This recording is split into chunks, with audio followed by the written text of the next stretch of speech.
Hello everyone, and welcome to today's research webinar. We are all very excited to be with you in this learning endeavor. According to Albert Georgi, research is to see what everyone else has seen and to think what nobody else has thought. Therefore, the secret to unlocking the world's mysteries is research. Welcome to this webinar conducted by the Ilocos Community College Research Office entitled Hybrid Seminar Workshop, Chapter 2 of the Research Manuscript with the theme Concretizing Data Gathering and Data Analysis Skills Towards Quality, Ethically Sound, and Original Research Studies. I am Buena Criselda Taloza, the Research Focal Person for the Hospitality and Tourism Management Department and the virtual host for today's session.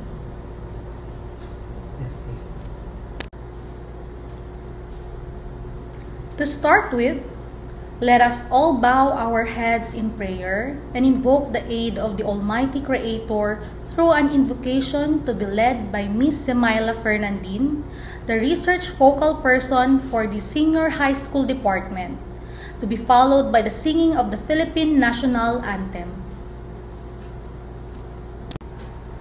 Let us bow our heads and place ourselves in the presence of the Lord. In the name of the Father, and of the Son, and of the Holy Spirit. Amen. Almighty and ever-loving God, we glorify and thank your name. You have showered us with so much blessings, and your presence continuously reminds us of your faithfulness and guidance. We humbly ask you to shower our speakers today of your greatest inspiration, so that they may share the most of their knowledge, heart, and soul to their respective topics.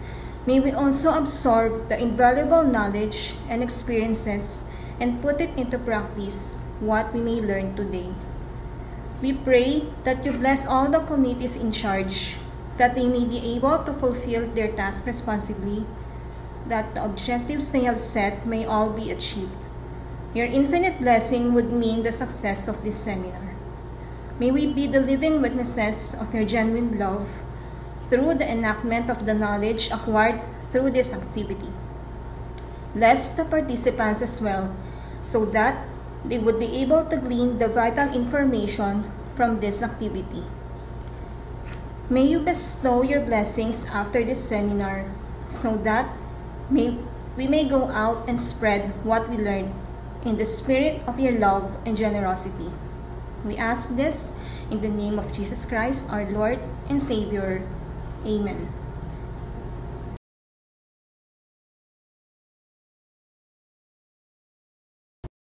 Mga kababayan, ang pambansang awit ng Pilipinas. Kayang magiliw, telas ng sinakanan, alam ng puso, sa dikit mo'y buhay. Lupang hinirang, tuyag ka ng magiting, sa manlulupin, di ka pasisingil, sa nagatak tutok sa simoy at sa langit mong pagaw, ay hinatang tulad, awit sa pagkayang minamahal, ang isang ng matawad mo'y tagumpay na nag-iindig, ang bituin at araw niya kailan pang ay di magtitingin. Luman ang araw ng walhagit pagsinta, buhay langit sa piling mo. Ang inigaya ng pagkay mga api, ang mamatay ng dahil sa'yo.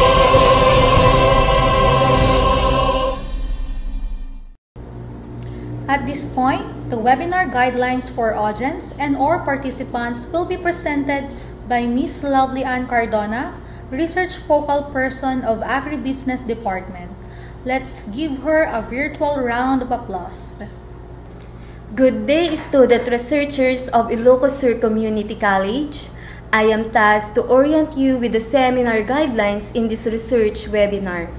Please adhere to these guidelines so we can better facilitate a smooth flowing activity. Please remember to fill out the registration forms with the information required.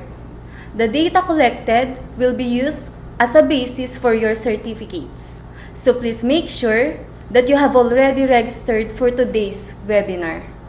For those of you who are joining the seminar online, please remember to always keep your microphones off to prevent distracting our speakers.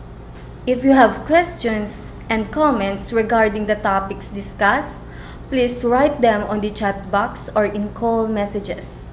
Your research instructors will collect the questions and provide you with the answers once the seminar is done.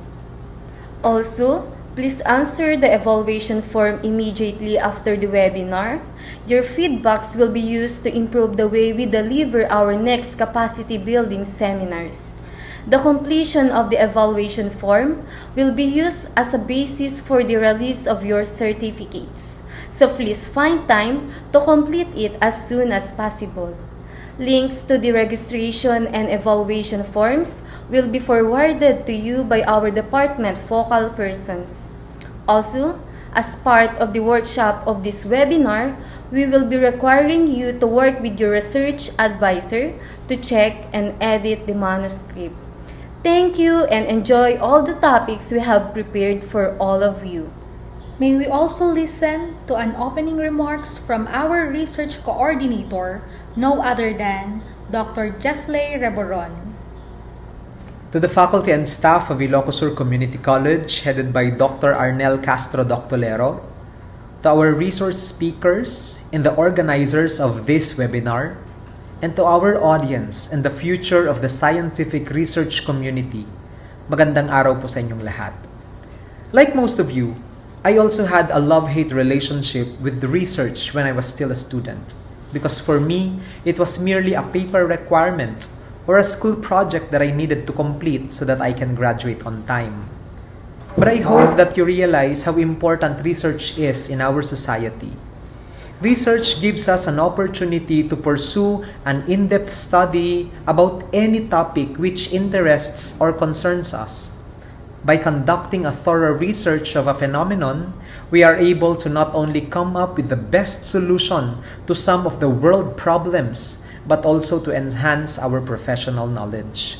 And so, this webinar is geared towards assisting you, our dear ISCC student researchers, to develop the necessary skills, knowledge, and attitude to conduct your data gathering and data analysis in an ethically sound manner. We fervently hope and pray that you find value in this webinar so that you can complete your manuscript in time, present it to the academic community, and hopefully change the way the world works. We acknowledge the fact that you are the future of our generation, and we hope to equip you with the necessary tools to become innovative citizens of the 21st century. And so, as the ISCC Research Coordinator, I welcome you to this hybrid seminar workshop entitled Chapter 2 of the Research Manuscript with the theme Concretizing Data Gathering and Data Analysis Skills Towards Quality, Ethically Sound, and Original Research Studies. Enjoy the rest of the session. Maraming salamat po. May we also hear a message from our indefatigable and ever-supportive college administrator, Dr. Arnel Castro Doctolero. May we give him a virtual applause.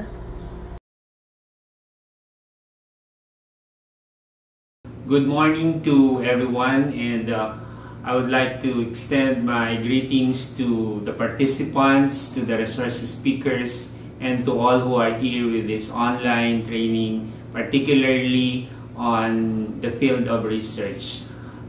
This time you are trying to focus this webinar on data gathering, data analysis with the consideration on the ethical standards of original researches here at Ilocos Sur Community College. At this point of time, we all know that research is one of the four core components or deliveries of the higher education institutions. That's why we are trying to strengthen research here at Ilocos Sur Community College so that we can cope up with at par with our counterparts at higher education institutions. So at this point of time, I would like to recognize the efforts of our research coordinator, Dr. Rebron, for initiating this activity in cooperation with his team and the resources speakers for this activity. So, my dear teachers, faculty and staff of Ilocos Sur Community College, the students, and all those who are within this online training or capacity building for all of you, I would like to encourage you all to participate and be focused on this activity. For sure, as we go on with the objective of this training, that we will be trained on how to analyze these data and use these data with in consideration with the ethical standards on research. I know you will be capacitated well and you could be motivated to do research in the near future. So again, as I conclude with this, I would like to reiterate my salutations and recognition to the team behind this activity and to all the participants. Let's try to relearn and unlearn for all the things that we know about research so that the inputs of the team will be useful for all of us. Thank you and God bless everyone. At this juncture, let us call on Ms. Manilyn Aliado, Research Focal Person of the Demo Farm Campus, to present the rationale for the webinar and the topics to be covered. Data collection is regarded as the primary and most important step of research, irrespective of the field of discipline. The most critical objective of data collection is ensuring that information-rich and reliable data is collected for statistical analysis so that data-driven decisions can be made for research. On the other hand, data analysis is also considered as a crucial part of any research undertaking. Data analysis summarizes and interprets collected data using analytical and logical reasoning to determine patterns, relations, and trends. It is through the result of the data analysis that researchers can evaluate the research hypothesis. Quality research studies also adhere to ethical standards of research. Research ethics matter for scientific integrity, human rights and dignity, and collaboration between science and society. These principles make sure that the participation in studies is voluntary, informed, and safe, ensuring that student researchers are equipped with the necessary skills, knowledge, and competence in conducting ethically sound research studies is mission critical. Ergo, to enhance the quality of student research studies in ISCC, this seminar workshop is guaranteed. And so, because of importance of sound data gathering, data analysis, and adherence to research ethics, we have decided to conduct a research seminar to help you complete your research manuscript. And now, without much ado, let us now start the first webinar topic on the ins and outs of data gathering tools and procedures. Students, at the end of the session, you are expected to first know and assign value on the importance of using a valid and reliable questionnaire. Second, understand the different strategies in the determining and selecting research samples. Third, know the different methods of quantitative data collection during the pandemic. And fourth, develop a working knowledge on questionnaire distribution, retrieval, storage, and collation. And so, we now shine the virtual spotlight to our first resource speaker, the Extension Coordinator of ISCC, Mr. Berth Kian Pugrad.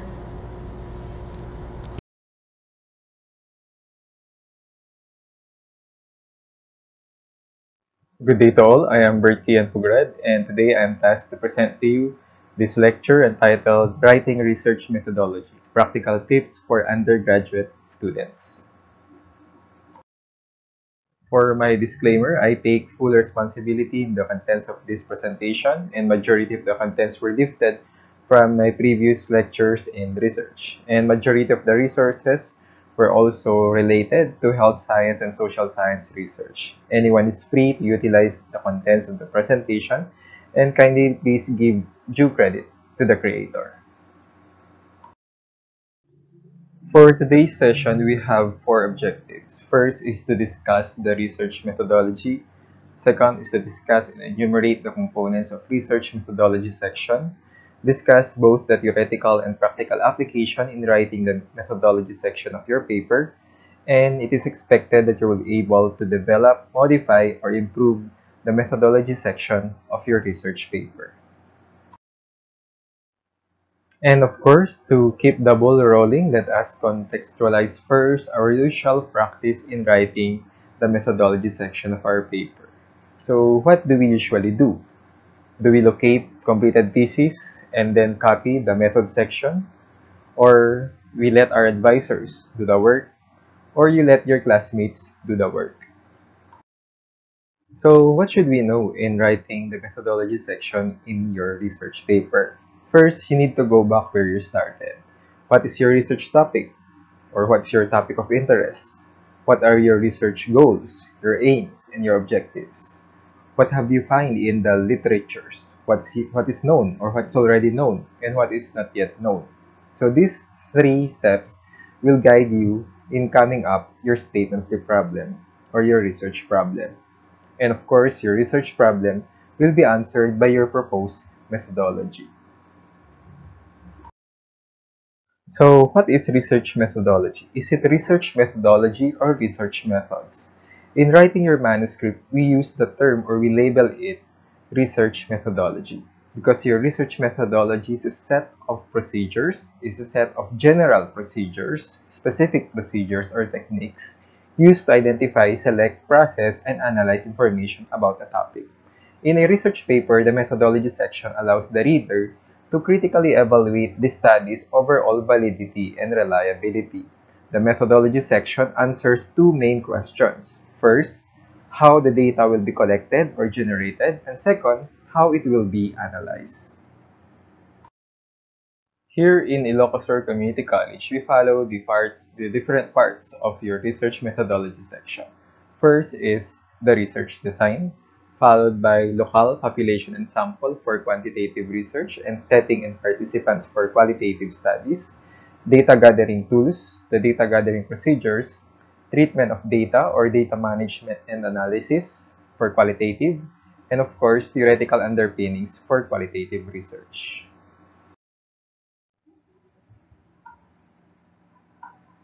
So what is research design? Research design is the overall plan or the blueprint of the research. We have actually two general types of research design. First, we have the quantitative research and the qualitative research. In determining the design, we need to look into how your research question is framed. Like for example, for research question number 1, what's the level of prenatal stress during the COVID-19 pandemic? Assessing or measuring the stress levels of pregnant mothers is answerable by quantitative research. Same with problem number 2 or example number 2. What's the level of students' anxiety before and after the yoga intervention? Again, assessing the anxiety scores of the students before and after the intervention has been introduced is a form of quantitative research, to be more specific, experimental research. And in your example number 3, what we are researching here are the subjective experiences of students in the distance learning modality.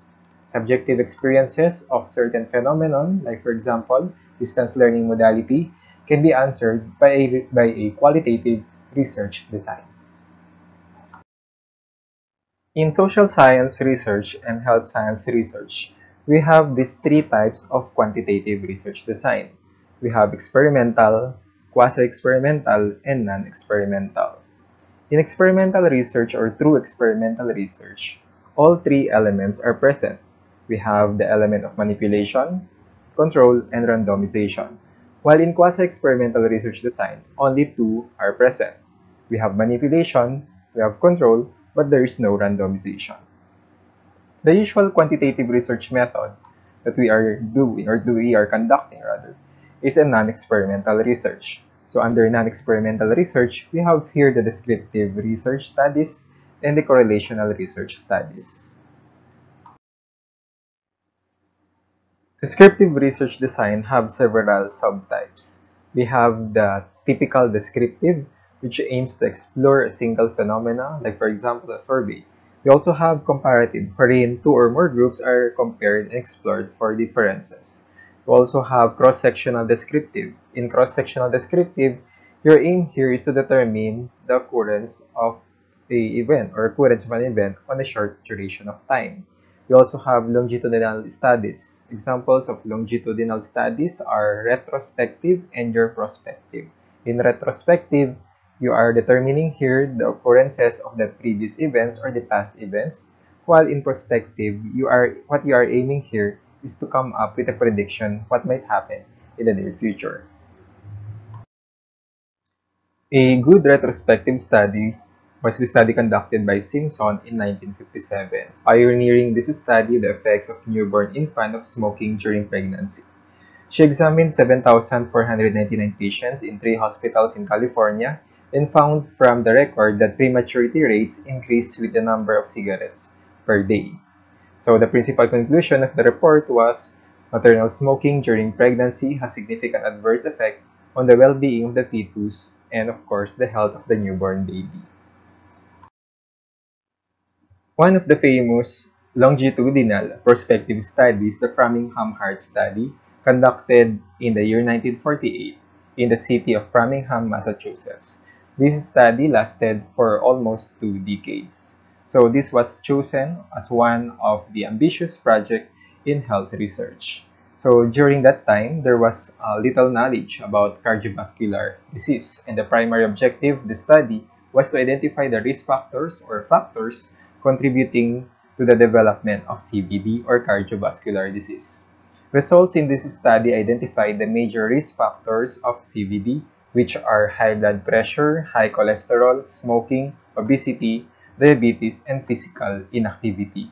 The implication of this study is the creation of a prevention program on reducing the risk of CVD as well as the Framingham Heart Scoring.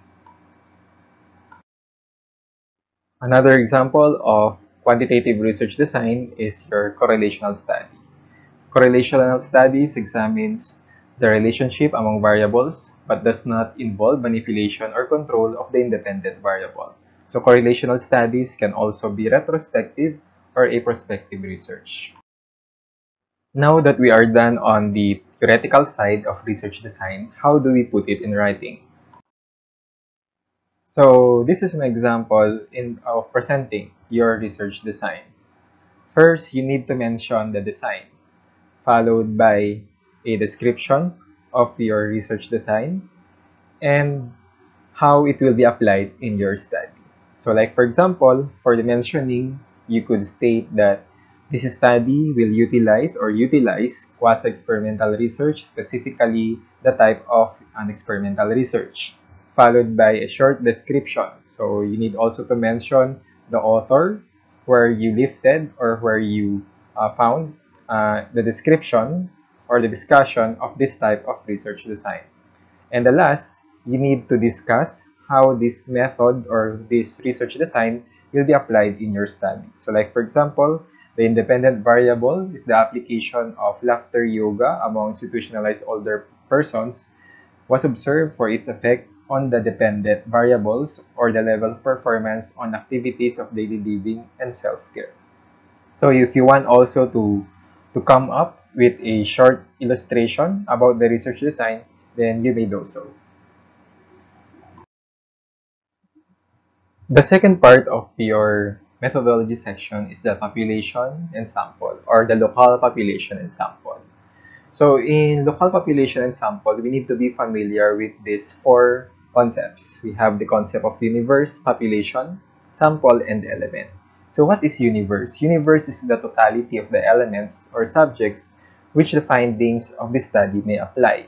Population is the largest body of cases which conforms to the criteria of specifications or criteria that was set in the study. Sample is the subset of the population or the representative of the population. And element is an element is the individual included in the sample or the each individual included in the sample. In research, sampling is necessary because it is impossible for the researcher to include the entire population. Even if the study is funded, we could not include the entire population due to financial as well as time constraints. We have several types of sampling. One of the most famous type of sampling method is the Slovin's formula. However, there are some issues on the misuse of Slovin's formula. So instead of using Slovin's formula, try also to explore other sample size formula. Example, we have the Taro-Yamane method and the Cochrane. In Slovin's formula, there was an article that was written by Tejada and Punsalan, wherein they tried to explore and analyze the proper way of using this Slovin's formula. And based from their analysis, Slovin's formula was just part or was just a subset of a sampling technique. So on the other hand, we also have here your Taro-Yamane method, which almost share the same characteristics or the same characteristics in computing your formula, just like the Slovin's. So we have here an example. Suppose that you have a 400 respondents and you want to use the Taro-Yamane method. Small n signifies the sample size, big N is the population, E is the margin of error. So small n is equal to 400 divided by open parenthesis 1 plus 400 squaring the margin of error. So using this Taro-Yamane, we could come up with a sample of 200. Aside from Taro-Yamane, we also have Cochrane. So aside from Cochrane, there are other formulation or sample size formula that can be used in your study. You could also use online sample calculators such as the Rouse-of Online, and you could also download other examples or other sample size softwares such as the G-Power. So this is an example of a sample size online calculator. We have the Rouse-of.com. Actually, there are some articles that was published using this type of online sample calculator. So, paano gamitin ang Rouse-of.online.com? Just Rouse-of sample size calculator rather. Just search Rouse-of.com and this will bring you to this interface. Okay, so you just need to fill out the margin of error, the confidence level or the confidence interval, the population size, and the response distribution. So after filling out, just click the analyze or just click the calculate button, and it will and the Rouse-of Online rather will compute your recommended sample size. We also have the G-Power analysis. So the G-Power version 3.1.94, no? This is a free software that can be downloaded online. So ito po yung symbol ng G-Power natin. In using this G-Power analysis, you just need to first determine the type of test that will be conducted in your study. So be sure that you know what are the test family and the statistical test that's applicable in your study. And you need also to of course, to be familiar with the type of power analysis. Since our interest here rather is the sample, you need to choose a priori compute required sample size given alpha, power, and effect size. So after checking the type of test, statistical test, and the type of power analysis, you need also to include here your effect size, your alpha, or your alpha error probability, and of course your 1 beta error probability. And you just need to click the calculate, and on the G-Power will compute your required sample size. Aside from the sample size, we also need to be familiar with the types of sampling. So how your samples will be collected, or how your respondents rather will be selected. So we have these two types of sampling. We have the probability and your non-probability sampling. Probability sampling is more applicable for quantitative research studies. So this is applicable when the population is known. And in probability sampling, this means that the members of the population or each element in the population have an equal chance to be part in the sample or to be part of the study. We also have your non-probability. Your non-probability is more applicable for qualitative research and if the population is not known. So if your study is quantitative, it is much better to use a probability. But if your study is qualitative, then you need to select among the examples of non-probability sampling. Take note that in your probability sampling, this involves randomization or random selection in choosing your study subjects or your sample. So probability sampling increases generalizability of the results of your study because of the principle of randomization or the random selection. We have several types of probability sampling. First, we have the simple random sampling, the stratified random sampling, cluster or the multi-stage sampling, and the Kate sampling. In simple random sampling, first, you need to use a sampling frame. So, ano ba ang sampling frame? Sampling frame basically is a list of elements. Like, for example, your study is all about the anxiety level of students during the distance learning modality in ISCC. So, the list of elements or the sampling frame that you will be using is the list of officially enrolled during the time of the COVID-19 pandemic. So after having this sampling frame, you could use or you could apply fishbowl technique or the roulette technique or yung roleta na tinatawag po natin. In the fishbowl technique, you just need to cut the names, cut the names of your of the persons included in the sampling frame, and then you put it in your bowl. Tapos pipili na lang kayo. Okay, so in your roulette technique or your sa roleta, there are other online roulette or online roleta that you could use to ensure that randomization is still present in selecting your sample. Another type of probability sampling is your stratified random sampling. In stratified random sampling, the researcher divides the population into two or more homogeneous strata or stratum. So stratification is usually based on demographics. For example, we have the type of education, we have the gender, okay, or we have the sex, okay, we have the occupation, okay, or the type of schooling, okay. So examples, we have a distribution of equal sizes, 20 samples are male and the 20 samples are female. We also apply here the proportion, okay. In getting the proportion, you just need to divide your required sample size divided by the total number of population.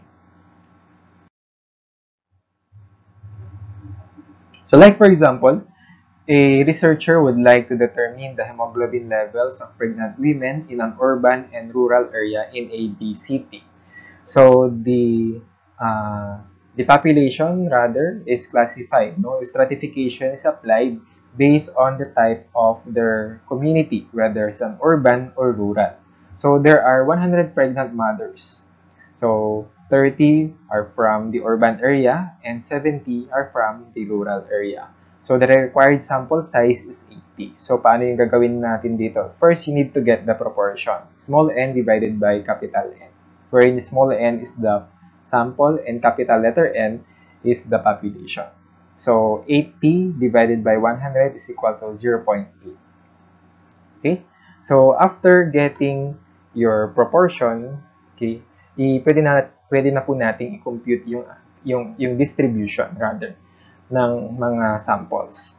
So in urban area, since we have a total number of 30, we just need to multiply 30 sa proportion. 0.8 multiplied by 30 is equal to 24.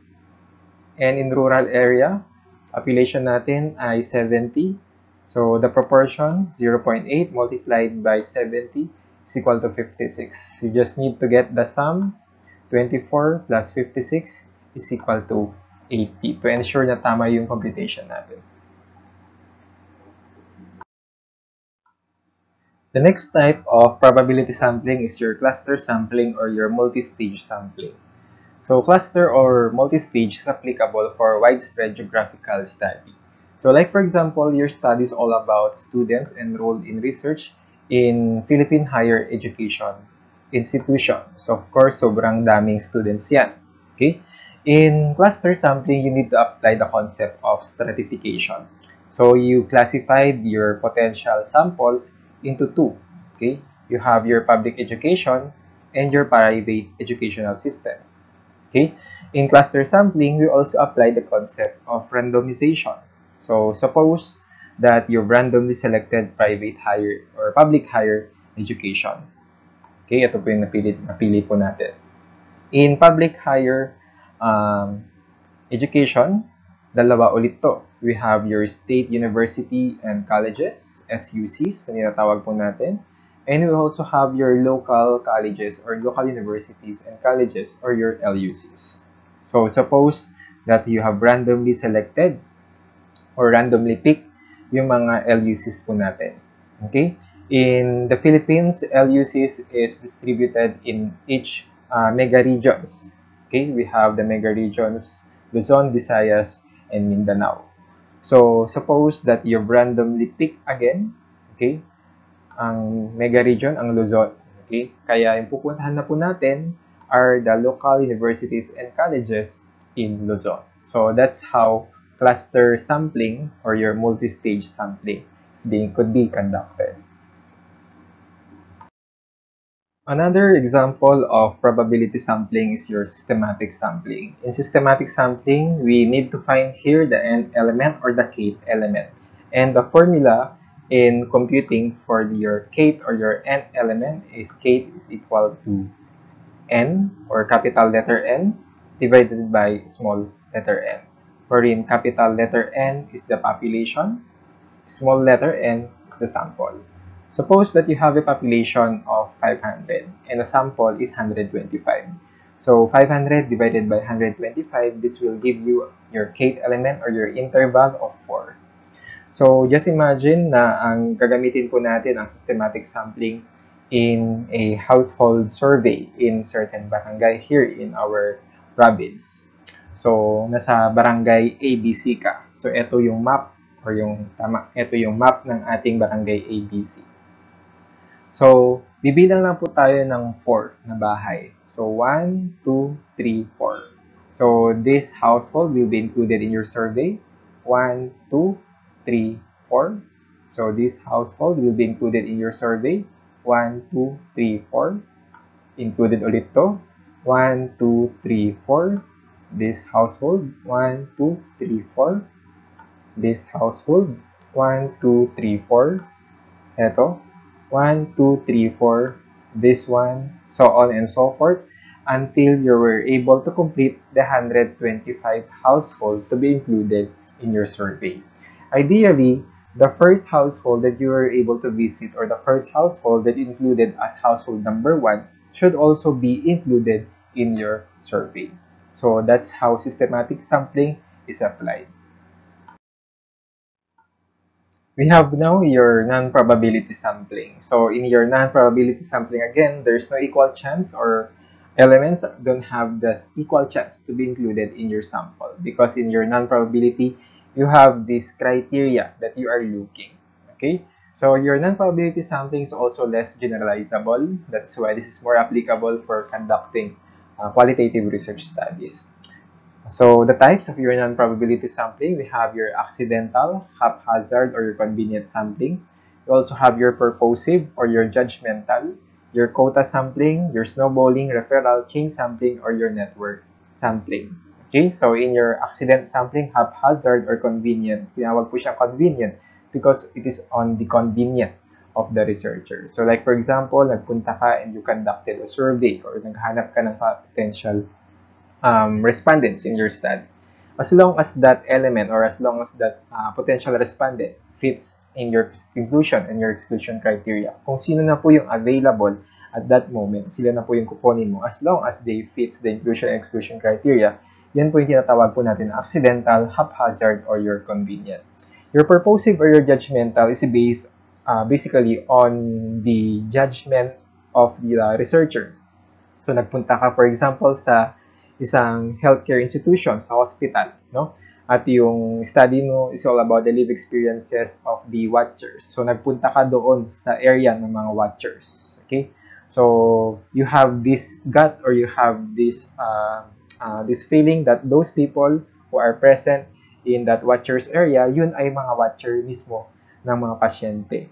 Okay, so you use your judgment and you conducted the interview or you conducted this type of sampling with a purpose. Okay, you also have your quota sampling. So for example, merong your studies all about anxiety level in Ilocos anxiety level of students in Ilocos Community College, and you base you have equally or either or partially distributed samples. Okay.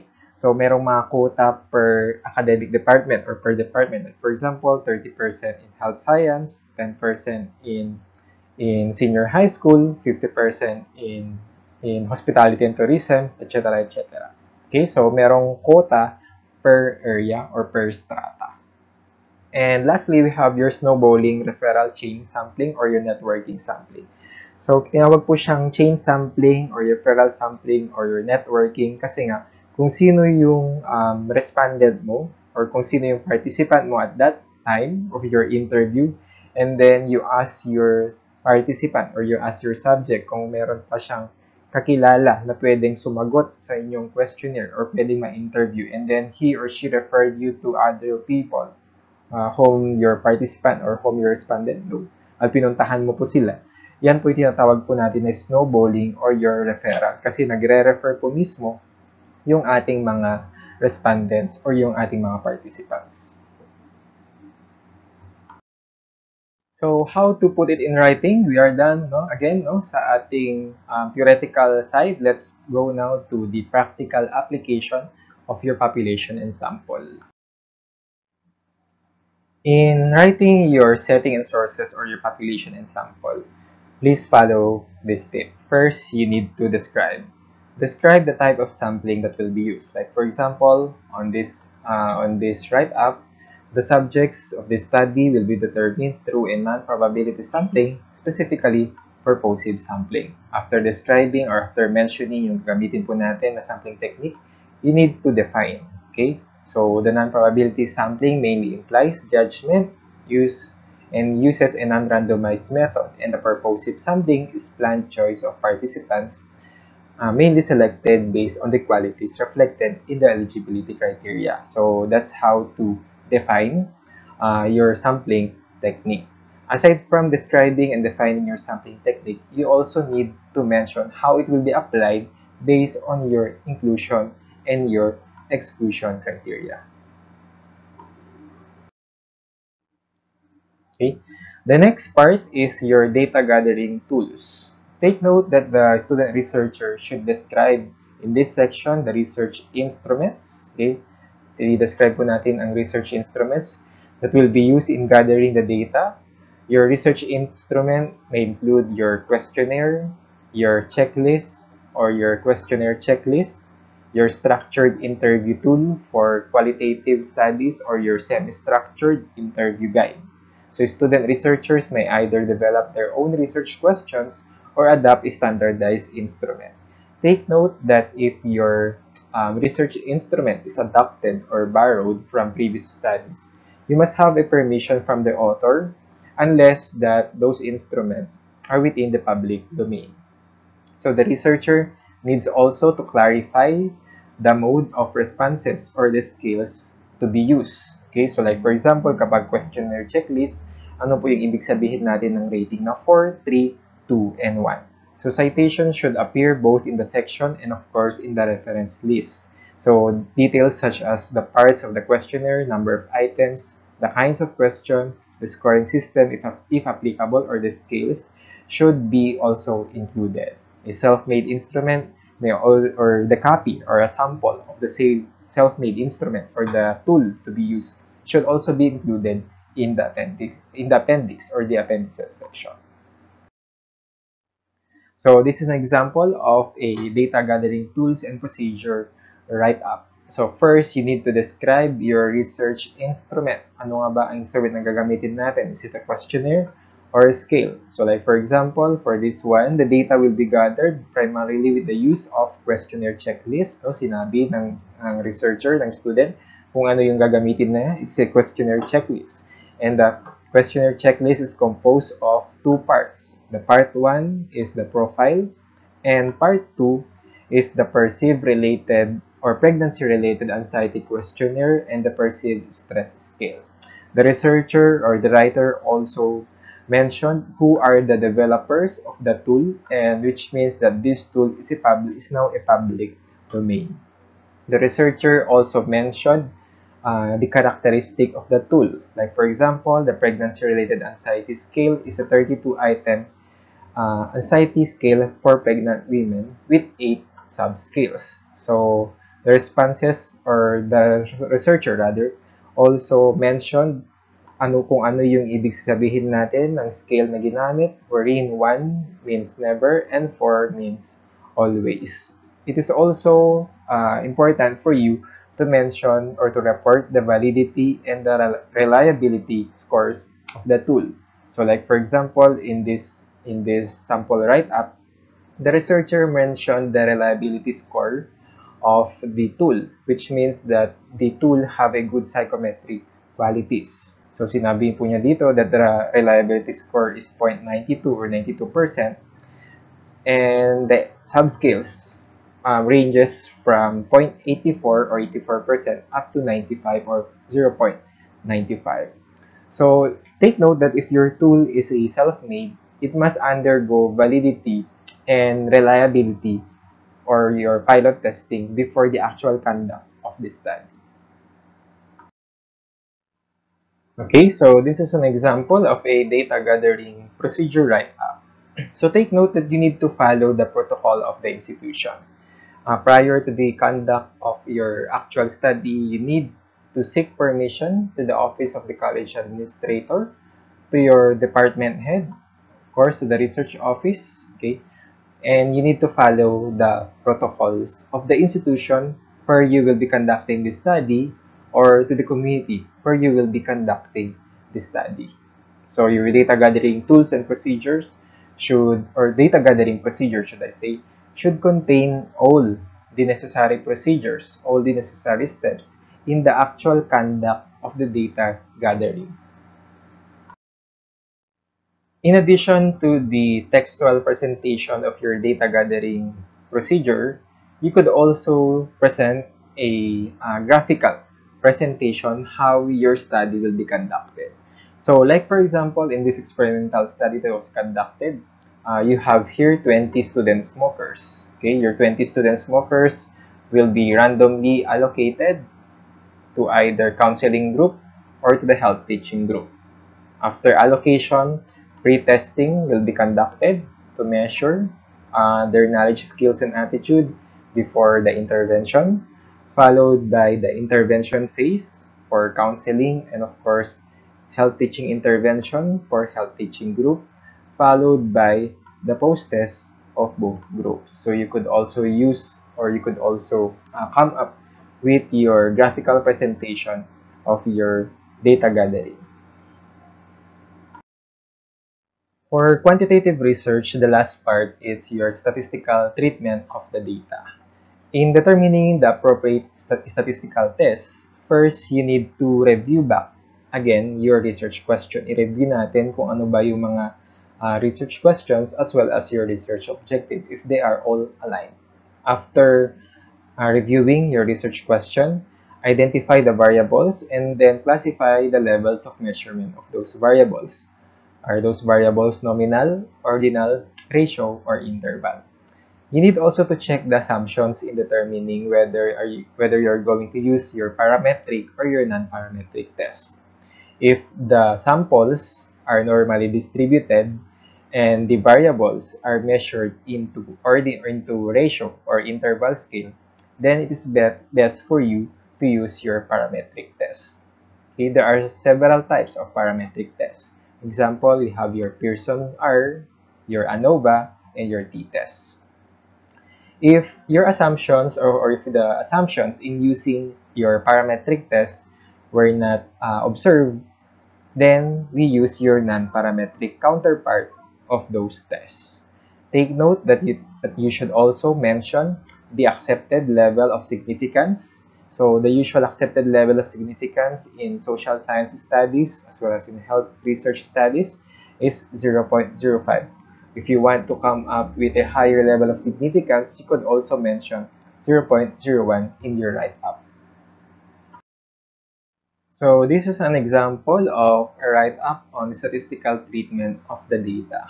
So take note that you need to follow this tip or this following tips or the following guide. First, you need to mention the type of test. So like for example, the type of test that will be used, we have the frequency count and percentages for the profile of the respondents. We have the mean in measuring the level of the perceived stress scale, and of course the pregnancy-related anxiety scale. We also have here your Spearman-Rho, which means to determine the relationship between variables, to be more specific, the stress scale and the anxiety scale of the respondents. Aside from mentioning the test and the type of variable that will be tested, you also need to mention how it will be tested. So if you manually tally the raw data with the use of Microsoft Excel, you also need to mention. You also need to mention what type of software that will be used. Gagamitin ba ng statistician mo is the IBM SPSS statistics, and of course the version of that software. And of course, you also need to mention the accepted level of significance. So usually the accepted level of significance in the field of social sciences and even health research is P is equal to or less than 0.05. So we are almost done, or we're done with the practical tips in writing your research methodology. Always remember, go back where you started. What is your topic of interest? What are your research goals, your aims, and your objectives? Look also into the literature, what is already known and what is not yet known. This will guide you in the development of your research question or your statement of the problem. And of course, your research question or your statement of the problem will be answered by your methodology or by your proposed methodology. So these are my references. Thank you very much for listening. Knowing and understanding the importance of conducting an ethically sound research study is very important to us researchers. I know that at this point, we are ready to hear our second research topic, which is focused on the ethical considerations in research format. Students, at the end of this session, you are expected to, first, know and understand the importance of conducting an ethically sound research study. Second, understand the 7 ethical principles in research. And third, plan and formulate strategies to employ ethical principles in your own research study or thesis. And so, we now put our hands together for our second resource speaker, ISCC's Research Coordinator, Dr. Jeffley Reboron.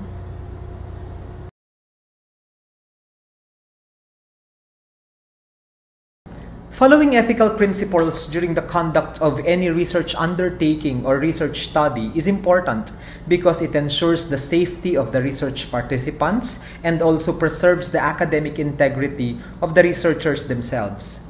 If we turn a blind eye on ethics in research, and if we choose not to follow them, the consequences that research misconduct can have are potentially disastrous, not only to our image in particular, but also for the whole society in general.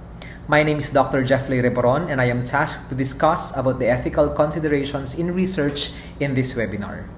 Before we begin, let me present to you my session objectives. After the end of our discussion or webinar, you will be able to define and understand the different ethical considerations in research and also be able to assign value and appreciate the importance of following ethical principles in doing your research studies.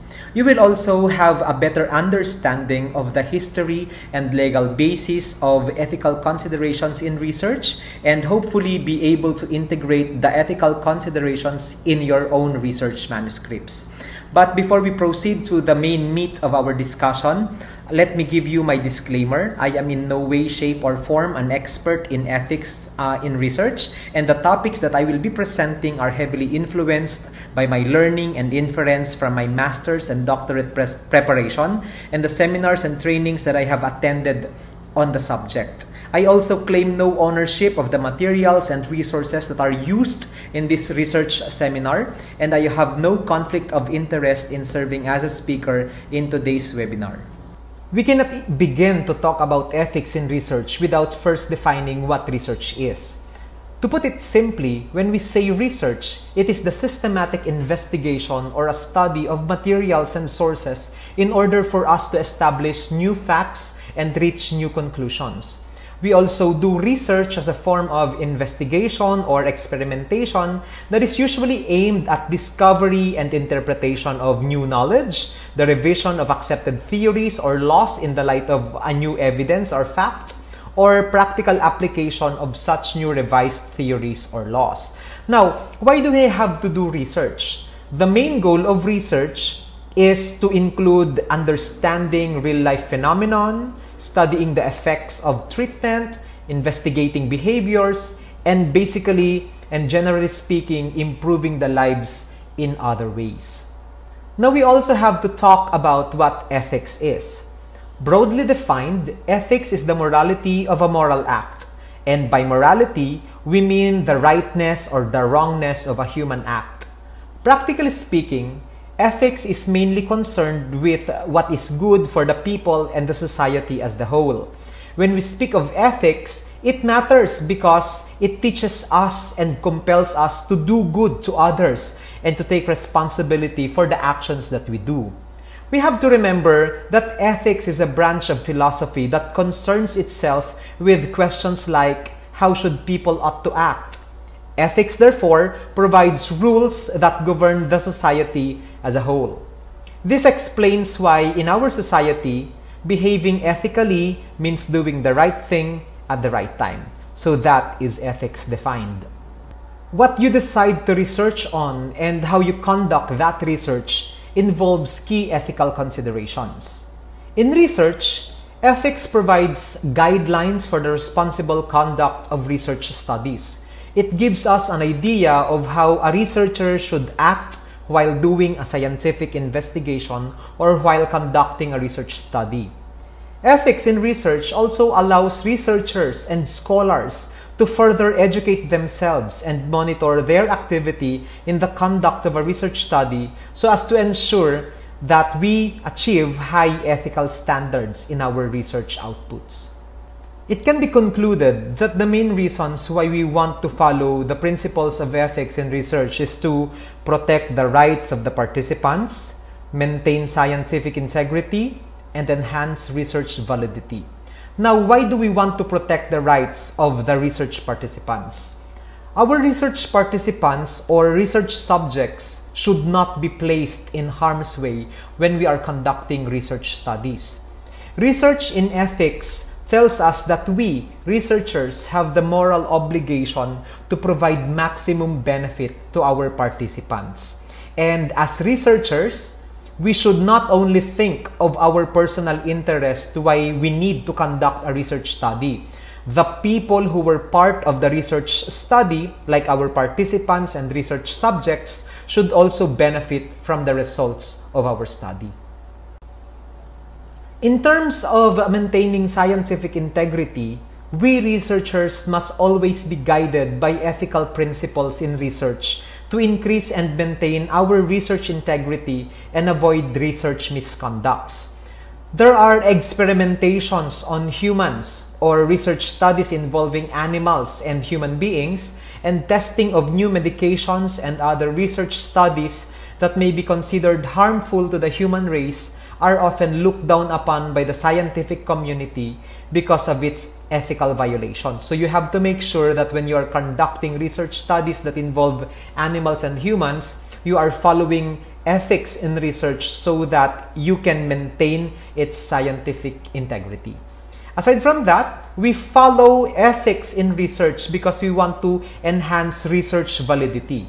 Researchers like us need to follow the ethical principles of research if we wish to ensure the validity of our research outputs. Most of the time, research studies that do not follow ethical principles in research do not get published or presented because of their questionable procedures and possibly flawed results. Ibig sabihin, even if you conduct your research study, even if you complete it, but you did not follow ethical principles or you did not follow the ethics in research, people will not read your paper because it was conducted with flaw and it is also deceitful. Marahil ay nagtataka kayo kung bakit sobrang passionate natin when it comes to following research ethics. Papel lang naman yan, para graduation lang naman namin yan. You have to remember that there were research studies in the past, specifically in the World War II, that did not follow ethical considerations in research, and the results led to the death of millions of people around the globe. You have to remember that there are acceptable and unacceptable conduct of research, especially when it comes to humans and animals. Needless to say, research misconduct can lead to dire consequences if we ignore them. Now, there is what we call the Nazi experimentation, which we consider as the dark ages of research. In this Nazi experimentation, there were series of medical experiments that were conducted in Germany. And these research experiments were done on a large number of concentration camp prisoners, which even included children. Now, what happened is that Nazi medical doctors forced the concentration camp prisoners or the victims of war to participate in the experiments. In fact, the participant did not willingly participate in the experiments and did not at all consent to the procedures done to them. Simply put, they were forced to be part of the research study. And as the records show, the experiments led to trauma, it led to disfigurement, it led to permanent disability, and even death of these war prisoners. And the Nazis, which were led by Adolf Hitler, wanted to create a superhuman race and that the only perfect people should live. That is the basis of the Nazi human experiments. Now let me give you a quick trivia about the war crimes during the World War II. From 1933 to 1939, and in some instances even during the first years of the war, Adolf Hitler's purpose was to expel the Jews from the German Empire. Gusto niyang tanggalin lahat ng mga Jew in the German regime. During the Holocaust, or during that period, there was a mass murder of basically 6 million European Jews and millions of other people by the German Nazis during the World War II. However, before these people were killed, most of them were subjected to heinous experiments, mga karumal-dumal na experimentations, and other research studies. There were 30 Nazi human experiments performed in different concentration camp prisoners, and the results were unimaginable pain, mutilation, disability, and ultimately, death. And during the Nuremberg Code, nagkaroon po tayo ng mga trials of the doctors who were involved in these Nazi human experimentations. And 15 out of these 23 defendants who were part of the research were found guilty of unthinkable war crimes which involved research. Imagine, even doctors committing these kinds of heinous activities. Now, what are these Nazi human experiments? I'll give a few. Number 1 is the freezing experiment and also the experimentation on twins. What they did was, they got prisoners and they submerged them in icy water for periods of up to 5 hours na nakalubog sila in icy water in an attempt to find a way to treat the German pilots who were forced to eject from their airplanes into the icy ocean water. People in this experiment were naked and they were submerged in water for a very long time so that these doctors will know how to treat frostbite in the event na yung piloto nila ay mag-eject from the airplane at bumagsak siya doon sa icy water. Now let us look into the experiments that they did on twins. Dr. Joseph Mengele experimented on twins in an effort to learn the secrets of multiple births and to find a way to quickly multiply the German race. Basically, they wanted to increase their population, and what they thought was a good way to do that is to have multiple births or twins. So what they did was they captured and imprisoned 1,500 sets of twins. 1,500 kambal ang pinag-eksperimentuhan nila in Auschwitz. And they amputated them, they infected them with various diseases, and they even injected different dyes on the eyes of these twins to change their color. And even cutting the twins and then suturing them together to form conjoined twins.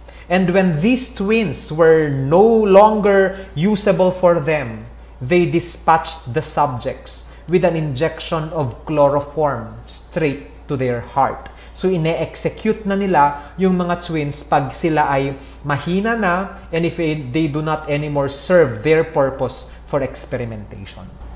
The Nazi doctor also did tuberculosis experiments and even phosgene gas experiments. So, what did they do?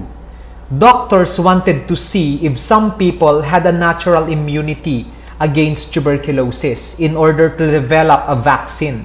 So what they did was, they injected the tuberculosis bacteria directly to the lungs of the different prisoners or the different victims of war in that concentration camp. They were responsible for the death of at least 200 people using this experiment. Aside from that, they also did the phosgene gas experiments, where 52 concentration camp prisoners were exposed to phosgene gas in an attempt to find an antidote to the compound. What they wanted to do was they wanted to weaponize or create a weapon out of this gas.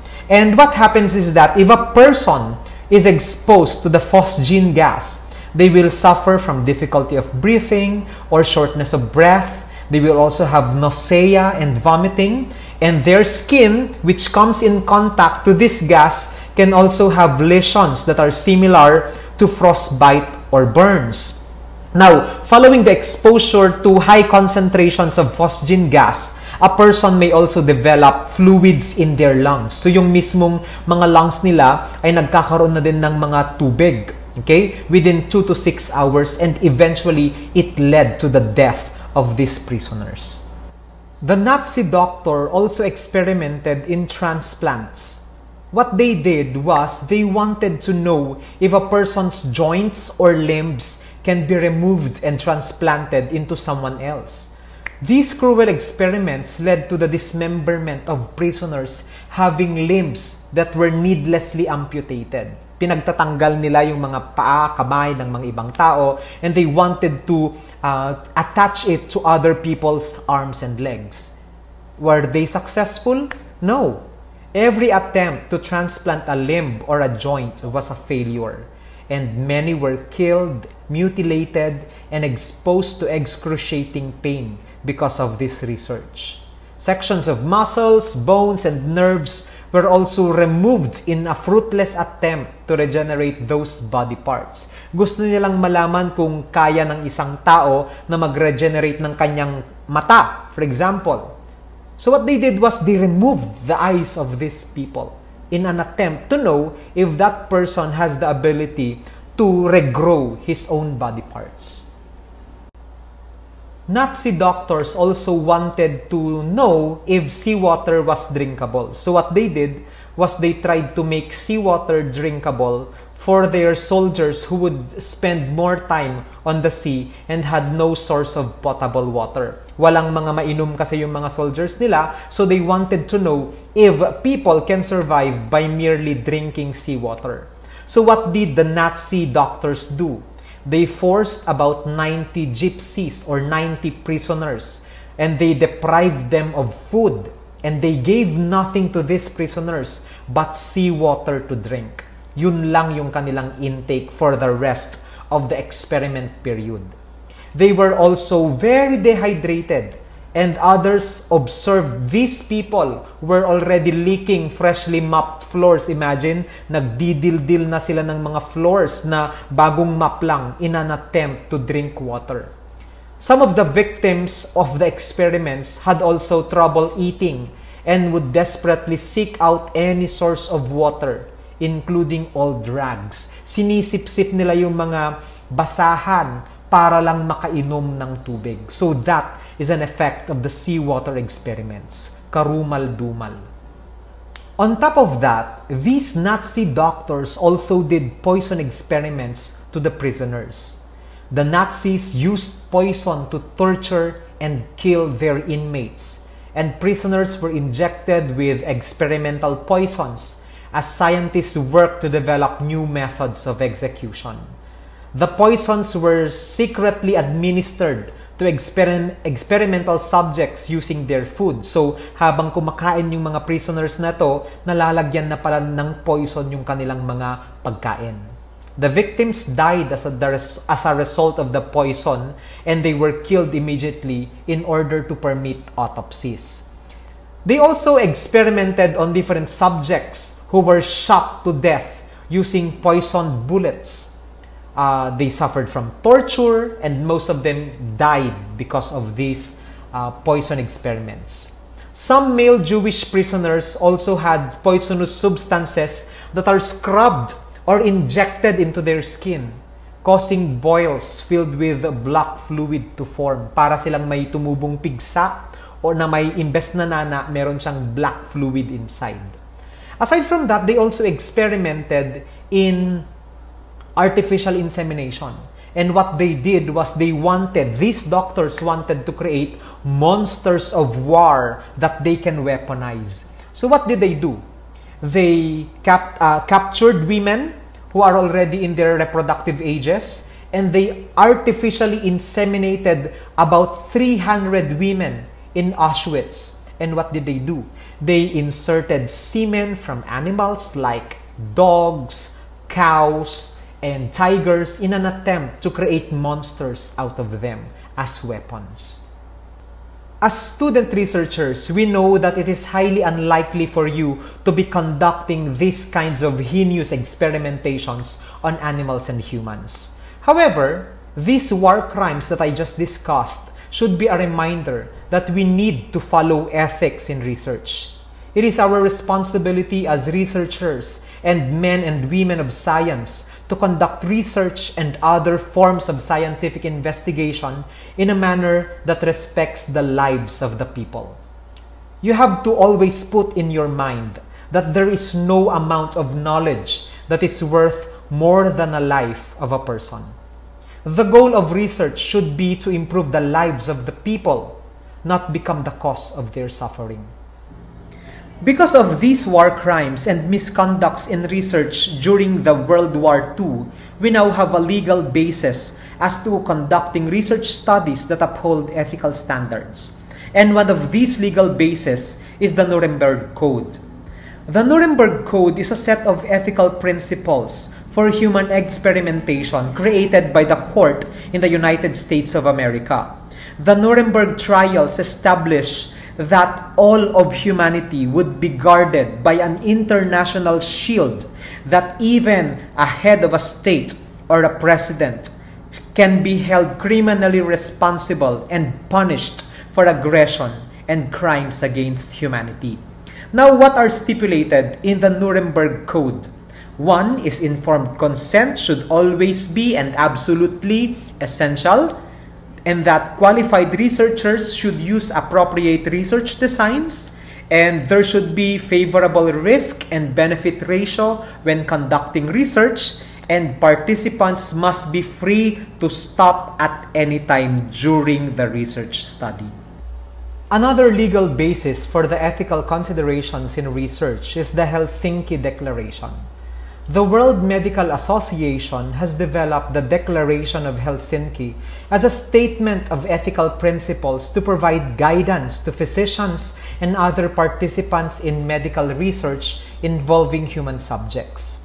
The Helsinki Declaration governs the conduct of research studies of physicians, doctors, nurses, and other people in the medical field who are involved in medical research to protect the life, health, dignity, and integrity, and self-determination, privacy, and confidentiality of people who are involved in these kinds of research studies. The Helsinki Declaration also protects the research subjects against medical harm during research experimentation. On the other hand, the Belmont Report is the legal basis and is one of the leading works that concerns ethics and research. And its primary purpose is to protect the subjects and participants of research.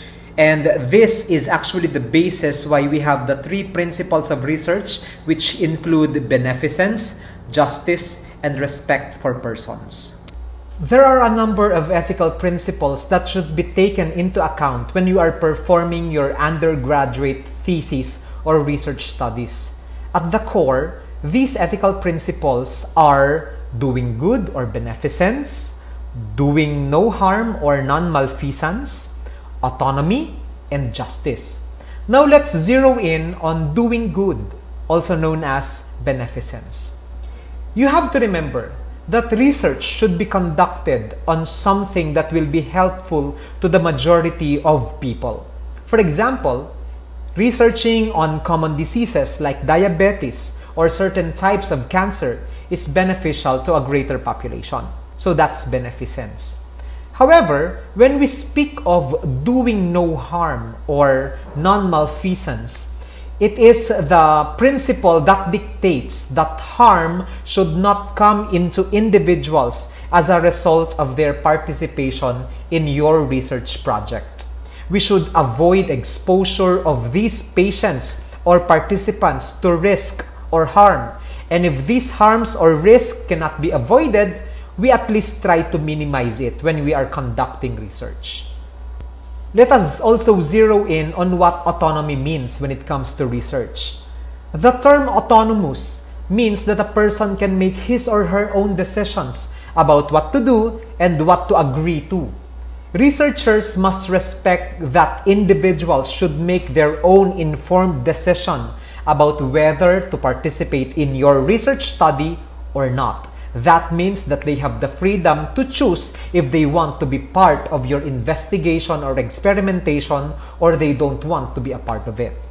Let us also look into what justice means when it comes to research ethics. The principle of justice may be defined as the ethical obligation to distribute the benefits and burdens of research fairly. This means that we, researchers, have an obligation to ensure that the means that are used to select research participants are equitable, and that we are treating all of the people in our research study fairly and justly, and that there is no discrimination when it comes to the risk and the benefits received by our participants. In practice, these ethical principles mean that as a researcher, you need to always obtain informed consent from a potential research participant or a research subject, and that you also have to minimize the risk or harm of the research subjects or research participants, and you also have to protect their anonymity and confidentiality of their information, and you also have to avoid using deception or deceptive practices in inviting these participants to join your study, and also give these participants the right to withdraw from your research study at any time they want.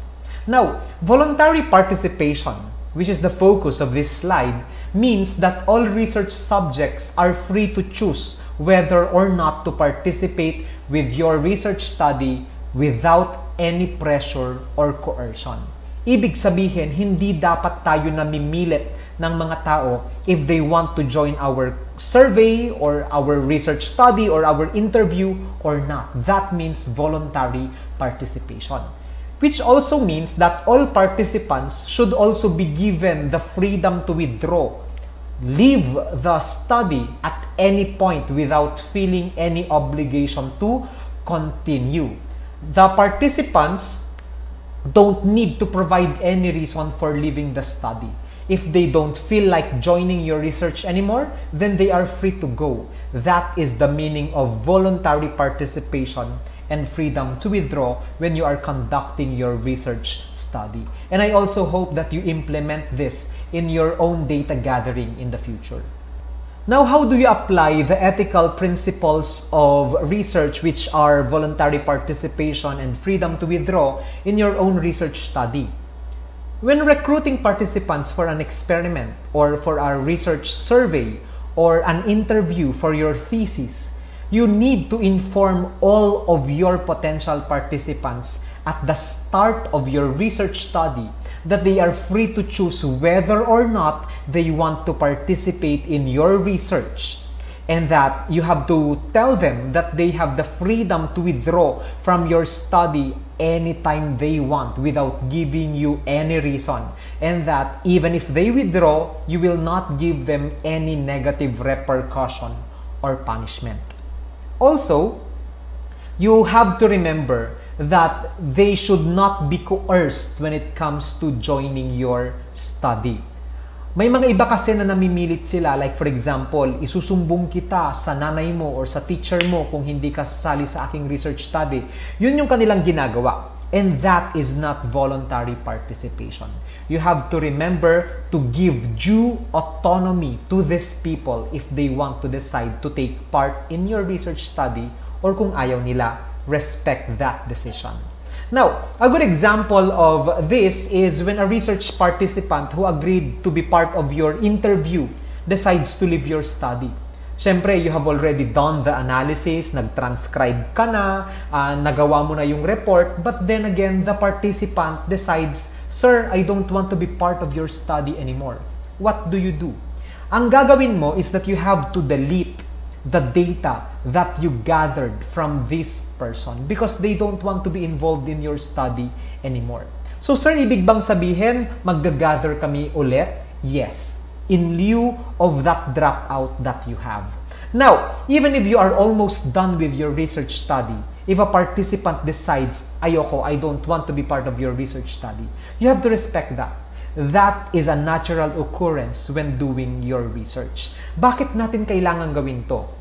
You have to remember that voluntary participation and freedom to withdraw are ethical principles protected by the international law and many scientific codes of conduct.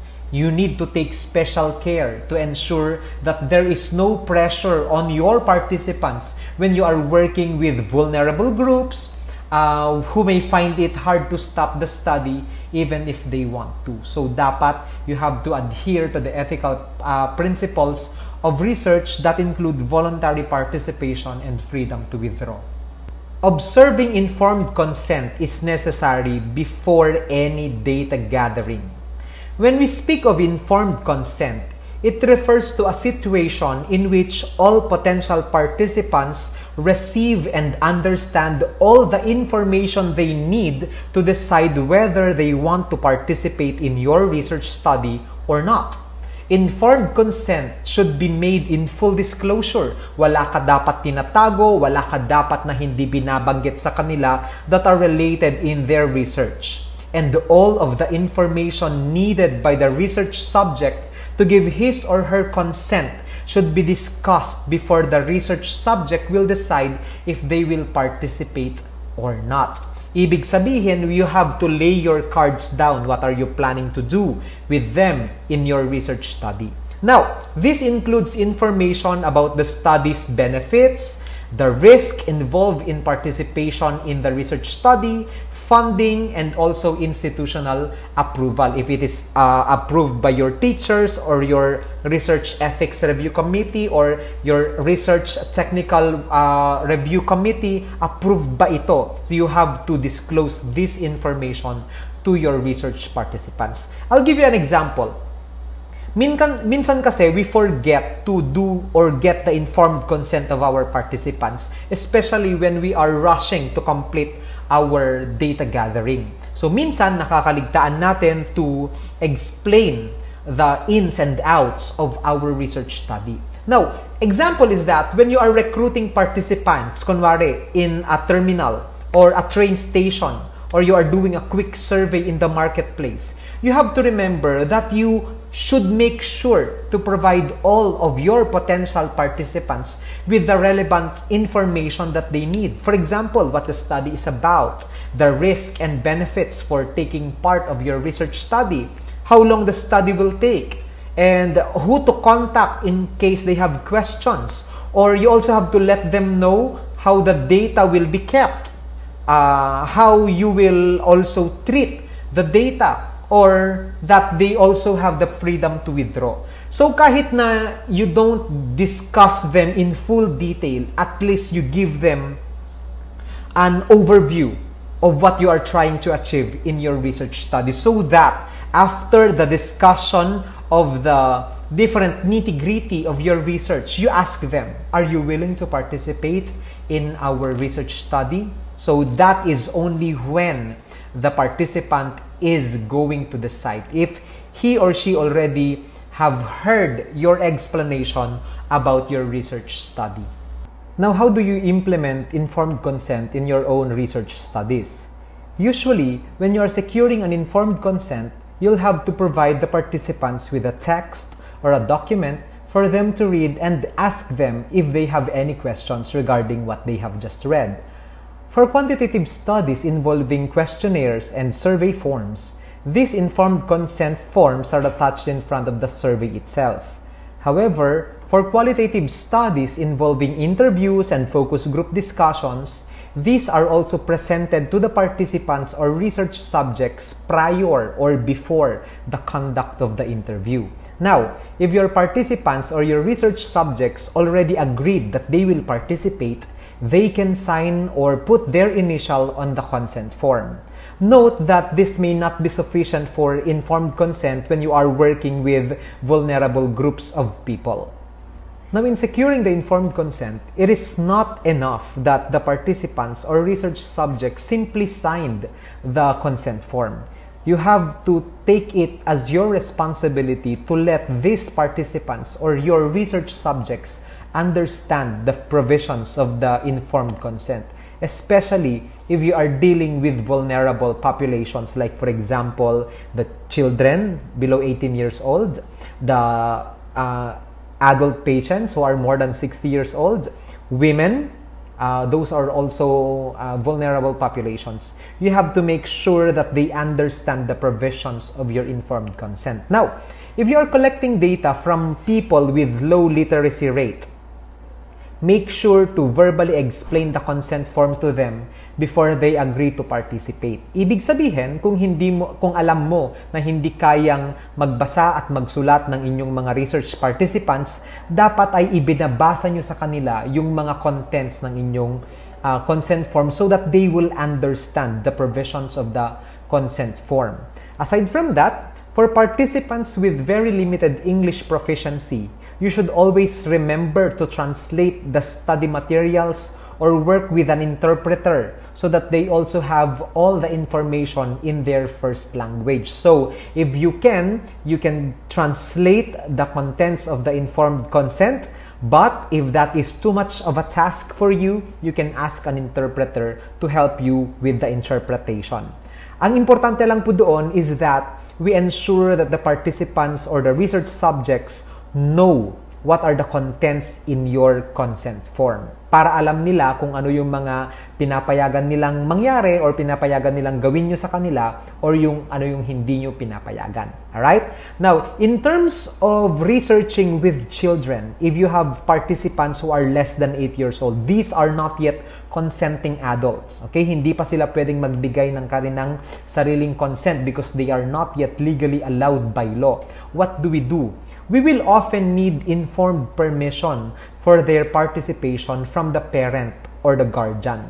So, hindi po enough yung informed consent na pinirmahan if the participant or the research subject is less than 18 years old because we will have to get the informed permission from the participant's parents or guardians. Although children cannot give informed consent, it is always best also to ask for their assent or agreement. So, kahit na gusto ng mga magulang na mag-join yung anak nila sa isang research, but the child himself or herself does not want to join or participate in your research, ibig sabihin, we will not get that person as our participant. So, depending po yon on the assent or the agreement of the minor.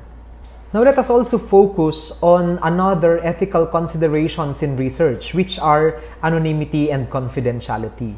When we speak of anonymity, it means that you don't know who the participants are and you can link any individual participant to this data. Ibig sabihin, even if we try to call out information from the survey forms, we won't know who exactly answered the survey. So, yun po yung ibig sabihin ng anonymity. Now, there should be no identifying information that can link a participant or a research subject to their answers. Anonymity is important for the success of surveys under certain conditions because anonymity allows these people or these respondents to reveal information that they cannot give if they are identified. So, for example, you are looking into the performance level of the different teachers in Ilocos Sur Community College, for example, when the students are not given anonymity or they are not provided with anonymity, sasabihin natin, students, you will evaluate your teachers, but please write your complete name. What happens is that you are violating anonymity. So, ang iisipin ng bata is that I will not give the truest or the truest answers. I will not reveal my true feelings regarding this instructor because this instructor might identify me and that instructor might fail me. So that's the reason why in questionnaire survey, it is always best that we use anonymity so that the participants or respondents can reveal any information that they want because they know that their identity will be protected. When the survey poses exceptional risk for participations, it is very important that we make sure that our respondents have anonymity. Now, you can only guarantee anonymity by not collecting any personally identifying informations. So make sure that when you are collecting data from your participants or research respondents, do not get the names, do not get the cell phone numbers, email addresses, IP address, physical characteristics, no taking of videos and photos unless otherwise if it is necessary. However, in many cases, it may be impossible to truly anonymize your data collection. Hindi po lahat-lahat 100% we can maintain anonymity. For example, if data is collected in person or through or by phone, hindi mo naman kasi maitatago yung mga demographic informations like for example your phone numbers. It's very impossible to hide. But in these events or in these scenarios, you have to make sure that no other people can access those informations that you have so that you can still protect the person who gave you the data that you need.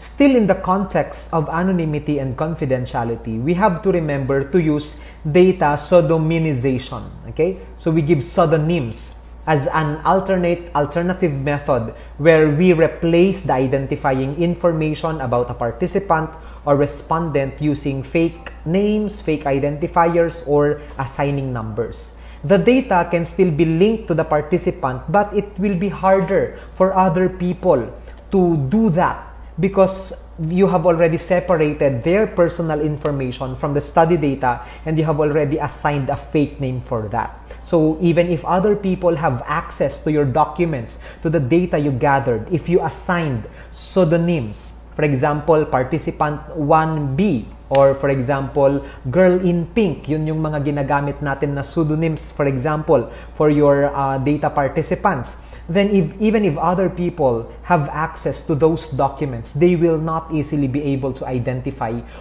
where the data came from, kung sinong tao yung pinanggalingan ng data na yon. Alright? So, example for data pseudonymization in your undergraduate thesis. For example, you're conducting a survey with college students and you ask the participants to enter their demographic information, including their age, their gender, their nationality, and then their ethnicity. With all this information, it may be possible for other people to already identify the participant. Ah, siya to, kasi siya lang yung taga ganito. So that's where your data pseudonymization comes in. Right? So aside from giving pseudonyms to your data, you also have to make sure that you store your data completely and you do not give access to anyone who are not part of your research. To keep your data confidential, you have to take necessary steps to safeguard it, to protect it from access from other people, and prevent any threats of data privacy. You should store all your signed consent forms in a locked file drawer, or you can put a password in your USB so that other people won't be able to open your data. Only other researchers that are approved by the research panel should be allowed to access your data, and you make sure that everyone knows and follows your institution's data privacy protocols. For example, if your principal asks you for the data and that person is not part of the research team, you do not easily give the data to them unless otherwise, of course, if they are already part or accepted as part of the research team. But if that principal, even if he or she is your boss, if they ask for your data but they are not supposed to know or have an access to that data, then you don't give them access. Another ethical responsibility that we hold as researchers is minimizing potential harm or possible risk to our patients. You have to remember that as researchers, you have to consider all possible sources of harm to your participants, because harm can come in many different forms. It can come as a psychological harm or emotional harm, wherein when you ask sensitive questions or you let them do sensitive tasks, they may trigger negative emotions such as shame or anxiety. So when you do that to your participants, you are causing them psychological harm. This is especially so for qualitative research. Kung mga may bagay silang ayaw pag-usapan, pero pinipilit mo pa rin mag-gather ng data sa subject na yun, even if they do not want to talk about it because they don't feel comfortable, you are already giving them emotional harm or psychological harm. We also have what we call social harm. This includes when a participant is placed on social risks or public embarrassments or stigma. Kumbaga, if that person is identified, that person will become a laughing stock of your society. Pinagtatawanan siya because of that. For example, you have patients who have experiences when it comes to rape.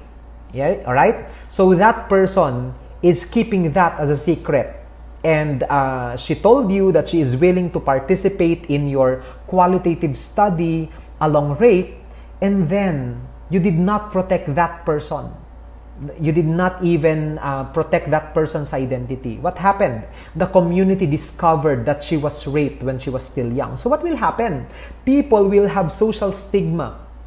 And then people will judge her, she will become embarrassed, and so on and so forth. So that's what we call social harm. So we also make sure that we are protecting our patients or our participants from social harm when we are doing research studies. Another thing that we have to protect from our research participants and research subjects from is physical harm. Harm or physical harm may come in a form of pain or injury that can result from participating in the different study procedures. So if you know that if a participant will be harmed with that study procedure or that experimentation, as much as possible, we do not give a go signal. But in the event that that physical harm is inevitable, kumbaga parte talaga siya ng research, as much as possible, we minimize the effects of that harm by giving them alternatives or treatment immediately. Aside from that, we have to protect our participants from legal harm. Paano naman po yung legal harm? This will involve reporting sensitive data that could lead to legal risk or a breach of a privacy. For example, you are looking into the culture of Igorots when it comes to storing their meat products. And it so happened that you came across an Igorot who is eating meat of dogs, coming from dogs. So, ibig sabihin, nagkakatay po siya ng mga aso. And we know for a fact that there is an Animal Welfare Act in our country, which is Republic Act 8485, that basically punishes people who are killing domesticated animals that are not really farmed for consumption. So, kung yung tao na yon, you did not protect them from legal harm, there is a possibility that that person may be imprisoned because of his practices that you disclosed. So again, you have to look into the legality of your research studies, and you also have to protect your participants so that you do not expose them in legal harm. Now, what am I trying to say? It's best to consider every possible source of harm in your study, as well as concrete ways to mitigate or minimize them. You have to involve your teachers, your supervisors, and your research leaders to discuss the steps to reduce harm as much as possible. And also, make sure to disclose all possible risks of harm to the participants before the study to get informed consent. Dapat po sinasabi natin yung mga possible harm na ito or mga potential risk na ito so that they can fully decide if they still want to undergo the study or not. If there is a risk or a harm, you have to prepare to provide the participants with resources or counseling or medical services if needed. That is one way for us to minimize the effects of the harm. Another ethical consideration in research is research results communication, or basically what we call publication or dissemination. It is an ethical obligation or responsibility of a researcher to publish, to share, and to disseminate the results of their research studies so that the society can benefit from it. And the way you communicate your research results can sometimes involve ethical issues. Good science communication is honest, reliable, and credible. So when you publish your paper, you have to remain honest, reliable, and credible as well. It's also best to make your results as transparent as possible. And if other people would like to review how you analyze your data, they would like to look into how you computed for the statistical treatment of your paper, then you should be open for outside scrutiny. You have to take steps to actively avoid plagiarism and research misconduct whenever possible. So we have to avoid plagiarism and research misconducts as publishers of this research study. When we speak of plagiarism, it means submitting other people's work as your own. Although it cannot be all the time unintentional. Copying someone else's work without proper credit also amounts to stealing. If you plagiarized, it is also safe to say that you are already a thief, an intellectual thief. It's an ethical problem in research, plagiarism. It's an ethical problem because you may benefit by harming other people by pretending that you are the main source or the origin of that idea or that data. So, as much as possible, we prevent prevent ourselves from being involved in research misconduct. When we speak of research misconduct, it means making up or falsifying data, manipulating your data analysis, or misinterpreting results in research reports. It is a form of academic fraud. I remember when I was still in college, some of my classmates said, walang nag-significant sa mga correlation namin, kaya change namin yung mga ibang numbers para kunwari may mga mag-significant. And when you do that, you are already committing academic fraud. These actions are committed intentionally and can have serious consequences. Research misconduct, you have to remember that research misconduct is not a simple mistake or a point of disagreement about data analysis. Research misconduct is a serious ethical issue because it can undermine scientific integrity and institutional credibility. And if your institution is known to be committing academic fraud, no matter how hard you try, people will not believe the results of your paper or your research study. It leads to waste of funding, of resources. Sayang lang yung mga nagastos nyo sa inyong research because people will not consume the outputs of your research. So those are what we call research misconducts that you should also avoid. So those are the major ethical principles when conducting research. I also have different tips to show you or to discuss with you so that you can uphold high ethical standards in conducting your research study. The first one that you want to consider is you have to always remain objective when you are conducting your research study. Researchers like us should uphold scientific rigor and objectivity at all times, meaning we don't consider our emotions, our feelings when it comes to giving meaning or interpretation or analyzing the data, because numbers can speak for itself, data can speak for itself. Thus, researchers should strive to avoid all forms of biases in research, such as bias in experimental design, data analysis and interpretation, peer review writing, and other facets of research. Wala pong lugar ang pagiging subjective when you are a researcher because you always have to rely on evidence. What is seen, what is documented, what is analyzed, what is statistically computed, those should always be considered, not your feelings and emotions as a researcher. Aside from that, you have to remain honest. You have to be honest at all costs when you are conducting your research. Researchers should always be honest in reporting their data, the results of their study, including the methods and procedures that they used in gathering data. That should be part or incorporated in your manuscript, as well as the publication status of your paper. It should always be reflected in your manuscript.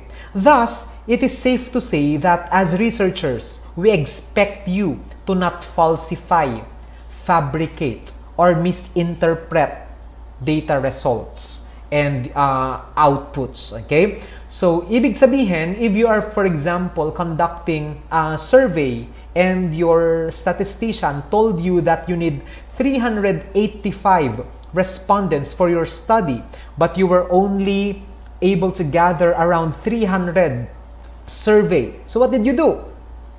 You answered the survey on your own, pretending like you are a respondent. So that is a form of dishonesty in research. So as much as possible, stay away from falsification and fabrication of your data and don't misrepresent data results. Aside from that, you also have to remain competent. Researchers are expected and are supposed to be knowledgeable and experts in their own discipline or field of specialization. And as future researchers, we are expecting you to be very knowledgeable in your field already. In short, researchers should be competent scholars. Thus, you should strive to promote lifelong expertise through continued education and learning, which means that you should also take steps to promote competence in science. Now, for student researchers, we know that it is very impossible for you to become experts in your field at this very moment in your life. Therefore, you should always be guided by competent and trained researchers in the conduct of your own research study or your own thesis to ensure the safety of the research participants and to increase the integrity of your research output. That is the reason why I am advising you to work closely with your advisors, with your statisticians, because they are the source of your knowledge and that they will be able to train you to become competent in conducting your research study. Again, we know and we are confident that you can do it, but you can finish your thesis better if you ask for the help of your research advisor and your panel members. Good researchers or ethical researchers possess integrity, which means researchers like you should keep their promises and honor your agreements with the research participants. Researchers should always strive for consistency in thought and in action. What does this mean? If a participant agreed that they will only be tested for these kinds of drugs, for example, or if a research participant said, we will be only talking about this matter because other matters beyond this, I don't feel comfortable speaking with you, you have to make true to your word that you will not do things that were not consented by the research participant. That is one way to have integrity, by staying true to your promises and honoring your agreements with the research participants. Aside from that, you also have to always follow legal boundaries. Research always has legal dimensions. There are rules of the land that prevent us from conducting research studies that may put to risk a vulnerable population or harm a specific group of people. Thus, as future researchers, you need to obey the laws and relevant institutional and governmental policies that we have. You always have to do what is legally right as researchers. Aside from that, a good researcher is also open and mature. They possess maturity and openness. Knowledge is supposed to be free. Hence, as researchers, we should be open and willing to share our information, data, results, and ideas and resources to other people. Especially, of course, in platforms that are legal and ethical. Researchers must also be open to constructive criticism and new ideas. Even if you think you're already an expert when it comes to your field, if other people comes along and gives you new information, you do not say, mas magaling ako kesa sayo kaya ako ang tama. You have to be mature enough to accept that there is no monopoly of knowledge and that there is more to learn about this life. For you to be able to uphold the highest ethical standards in research, you also have to have respect for intellectual property. Researchers like us should honor copyrights, patents, and other forms of intellectual property. Thus, as researchers, we should not use methods, data, results, and information that are used by other researchers or scholars without their permission or without proper acknowledgement. We always have to cite our sources. More importantly, we should avoid plagiarism at all costs. That means copying the works of others and presenting it as if it was really yours. Now, aside from that, part of your ethical standards in research is responsible publication. Researchers need to publish in order to advance knowledge and scholarships, and not just to advance your own career. You have to remember that there is a saying, publish or perish. That means that your research has gone to naught. Nabaliwala lang yung research mo if you did not publish it for the whole community to benefit from it. Thus, it is our responsibility as researchers to publish our discovery of the data. We also have to avoid wasteful publication. such as publication in predatory journals, yung mga journals po na nagpapabayad so that they will publish your research study. Because usually, peer-reviewed journals or those that are legit do not ask for fees for publication. There should also be no duplicative publication, which means that if your paper has already been published in one journal, do not repeat that paper and publish it to another journal. That's what we call wasteful publication. Lastly, as researchers, you have to be non-discriminative. Okay? There should be no discrimination. Researchers like us ought to avoid all forms of discrimination against our colleagues, our students, and our participants just on the basis of sex, race, ethnicity, and other factors that are related to their scientific competence and integrity. For this reason, researchers should always respect our colleagues and treat them fairly. This also means that senior researchers need to help educate, mentor, and advise their students properly. Senior researchers, therefore, have to promote the welfare of their students and allow them to make their own decisions. Kaya nga sinabi ko kanina that you have to work with your research advisors because we already see them as your senior researchers and that their prime responsibility is to help you finish your thesis. So, as long as they are non-discriminative of your sex, of your demographic profile, there will be no problem. And that your research will be of high ethical standards if these are all followed. And that ends my presentation on the ethical considerations of research. But before I finally end my discussion, allow me to pose a question. Is the lift's only purpose to fall? Were you born in this world to run a cycle of eat, sleep, go to school, finish your thesis, and then eventually die? Or were you born to make a difference? With that being said, maraming salamat once again for listening. Enjoy the rest of the day.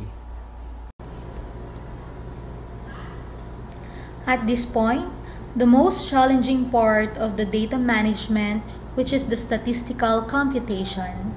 Student researchers, please prepare your ballpens and notebooks and be sure to listen intently to our next resource speakers because the topics will help you understand the basic statistical computation in your research study.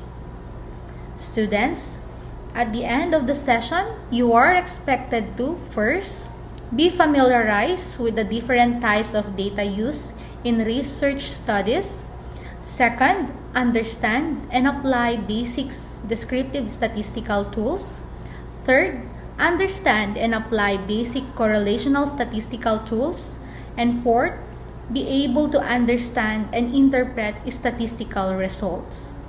Ladies and gentlemen, let's put our hands together for Miss Cheryl Ann Almare, ISCC Research Statistician, and Miss Joyrena Ragasa, ISCC Research Editor. Good day, student researchers. Today, I am tasked to talk about the statistics in research. But before anything else, I would like to introduce myself to all of you.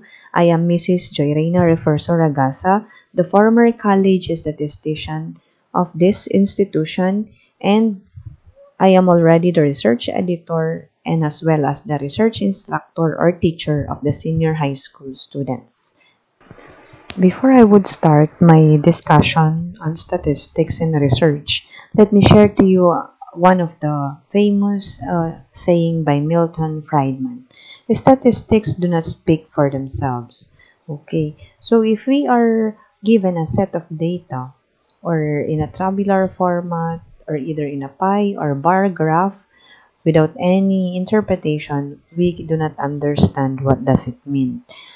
So, without any knowledge in statistics as well as in research, we do not know how to interpret. We cannot understand what those statistical data would mean. This is why we are having this webinar in order for us to have a brief overview on the basics of statistics. Before we will go to the discussion proper, let me introduce or give to you a summary of the discussion or topics that we will discuss for today's session. First and foremost would be the overview of the research in relation to statistics, wherein we will not be focusing merely on the statistical part, but also we will be relating it to a research topic. And what are the roles of statistics in research? What are also the types of statistics and the types of data? And on the last part, there will be given sample research topic wherein we will determine the appropriate statistical tools to be used in all the variables presented in order for us to appreciate the statistical tools that were presented. Research and statistics. So, according to Dr. Susan Referso, the DEX Commission researcher during the years 1993 to 1995, according to her, the research and statistics are inseparable twins, hence should not be treated in fragmentation or isolation, but a unified whole. So, it says here that research and statistics cannot be separated, especially if we are dealing with a quantitative research. There is always a statistical data. We will need also statistical tools in treating those data that we will be gathering. So they goes hand in hand. Even in a qualitative research, statistics can be used also, especially frequency as well as the ranking. And according also to her, congruency is the password as we treat research and statistics. So, congruent in the sense that we need to determine what is the appropriate statistical tool that is needed when we are dealing with such different kinds of data or variables. These are the concepts of research that we should know. So, first and foremost, research is a science that is meant for problem resolution. Okay, we are doing a research in order to solve a problem. Yan yung laging sinasabi sa intro ng research. We are doing a research work in order to find solution to a certain research problem. Alam na natin yan. And another concept of research, it is empirical. What is empirical? It is data-based. Okay, you should be based on a certain data in order to prove that something is not only based on our opinion, but it is based on a true statistical data. And data are systematically gathered in research, after which statistics come in as the language in research. So we are gathering data. We are doing surveys in order for us to come up with an answer to our research topics or problem. And wherein statistics comes as the language in this research endeavor. Why? Bakit siya nagiging language? Because it proves through numerical data that a certain variable can affect the other. And the last concept is that we should know is the data gathered are statistically treated, carefully analyzed, and evaluated, after which decisions are drawn. So the last part is very interesting. This is why we are having our webinar right now, because of this statistical treatment of the data being gathered, analyzing, as well as evaluating, and after which we will be drawing our decisions in order for us to finish our research work. How about the concepts of statistics? So, yung una kanina, concept of research. Ang concept naman ng statistics, it says here that statistics is a method of interpreting, analyzing, and summarizing the data. Okay. If we are having a survey, we are collecting answers from participants or respondents of the study. We are going to interpret it as well as analyze their answers, then summarize it in a tabular format or any format that we want in order for us to present the data in a very nice form. And it says also here that statistical methods and analysis are used to communicate research findings and give credibility to research methodology and conclusions. So, the use of statistical methods, they give us a reliable research findings through those numbers, through statistical tools that we used in computing when we gathered our data. And it gives credibility to our findings and the conclusions that we will be giving. And lastly, it is important for the researchers and also consumers of research to understand statistics. Why? Because so that they can be informed. Like you, my dear students, student researchers, you will be informed. You will know how to evaluate the credibility and usefulness of the information and make appropriate decisions. So this is why we are having this webinar, because of we should be informed, we should have a credible evaluation, we should know how to use the information that we will gather, and we should have an appropriate decisions after several statistical tools that we would apply. So those are the concepts of research and statistics. Our next topic would be the role. What is the role of statistics in research? In the figure below, there are 4 roles of statistics. 1 is for knowledge, 2 is for understanding, 3 is for experiments, and 4 is for data. Okay, knowledge. How will you interpret statistical results? Okay, we need to understand statistics. We need to understand those different statistical treatments in order for us to use it appropriately. Okay, understanding.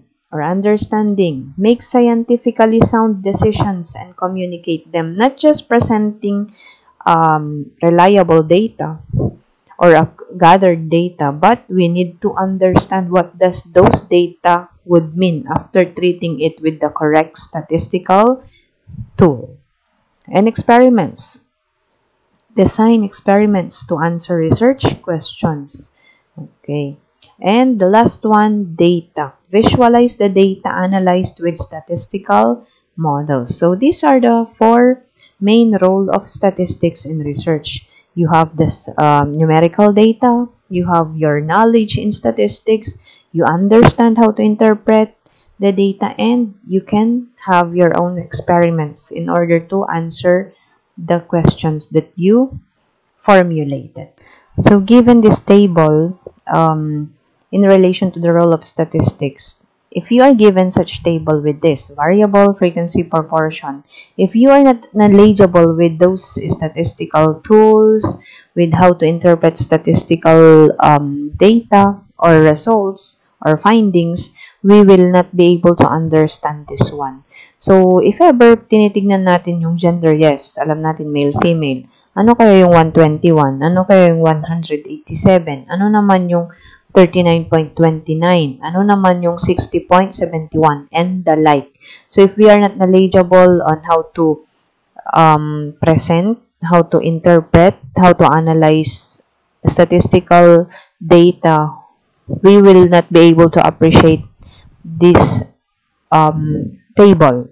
So, this is why we are having the basics of statistics in order for us to know how to make our tables, how to present our data in a tabular form using the different statistical treatments. So our next topic is also the types of statistics. There are only 2 major categories or types of statistics: the descriptive statistics and the inferential statistics. So in our next slide, we will be discussing each what is the difference of this descriptive statistics as well as the inferential statistics. So, a descriptive statistics, it says here that data is summarized through a given observation. So, the summarization of is one from a sample of population using parameters such as mean n or standard deviation. It also says here that descriptive statistics is a way to organize, represent, describe a collection of data using tables, graphs, and summary measures. So, yung pinakita ko kaninang table, that is a part of a descriptive statistics. Sample yun ng descriptive table. Sample yun ng tabular format ng gender, ng frequency and percentage. Okay?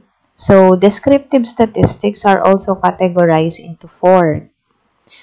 Measures of frequency, measures of dispersion, measures of central tendency, and measures of position. I hope we already know these 4 categories and we will not be focusing right now on this one. It is just nice to know na yung mga 4 na measures na ito is under the descriptive statistics. And also it says here that the frequency measurement displays the number of times a particular data occurs.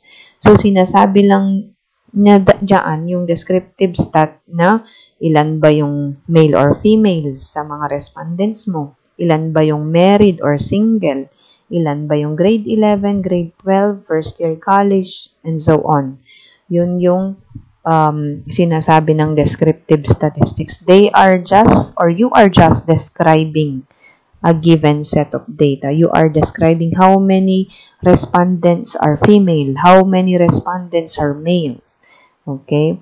And it says also here that range, variance, standard deviations are measures of dispersion, and it identifies the spread of data. How about central tendencies? Yan yung mga pinaka-common na alam natin. Mean, median, mode. And also the measures of position, yung percentile and quartile ranks. So, those are all under the descriptive statistics. How about the next type? The inferential statistics. From the word inference, you are inferring. Okay? This means that you interpret the meaning of descriptive statistics. Kung doon sa descriptive statistics kanina, you are just describing kung ilan ba yung male, female, ilan ba yung married or single. How about in inferential statistics, you are going to interpret kung ano ba yung meaning ng mga na-describe mo kanina. Ano ba yung meaning ng na-collect na data mo. Okay? Once the data has been collected, you analyze and summarize. Then we use those stats to describe the meaning of the collected data. So, in the descriptive one, you just describe. But in inferential, you need to interpret. Medyo mas madugo siya. Kasi kailangan mong i-analyze yung data mo, hindi lang nagde-describe. It is also used to draw conclusion from the data.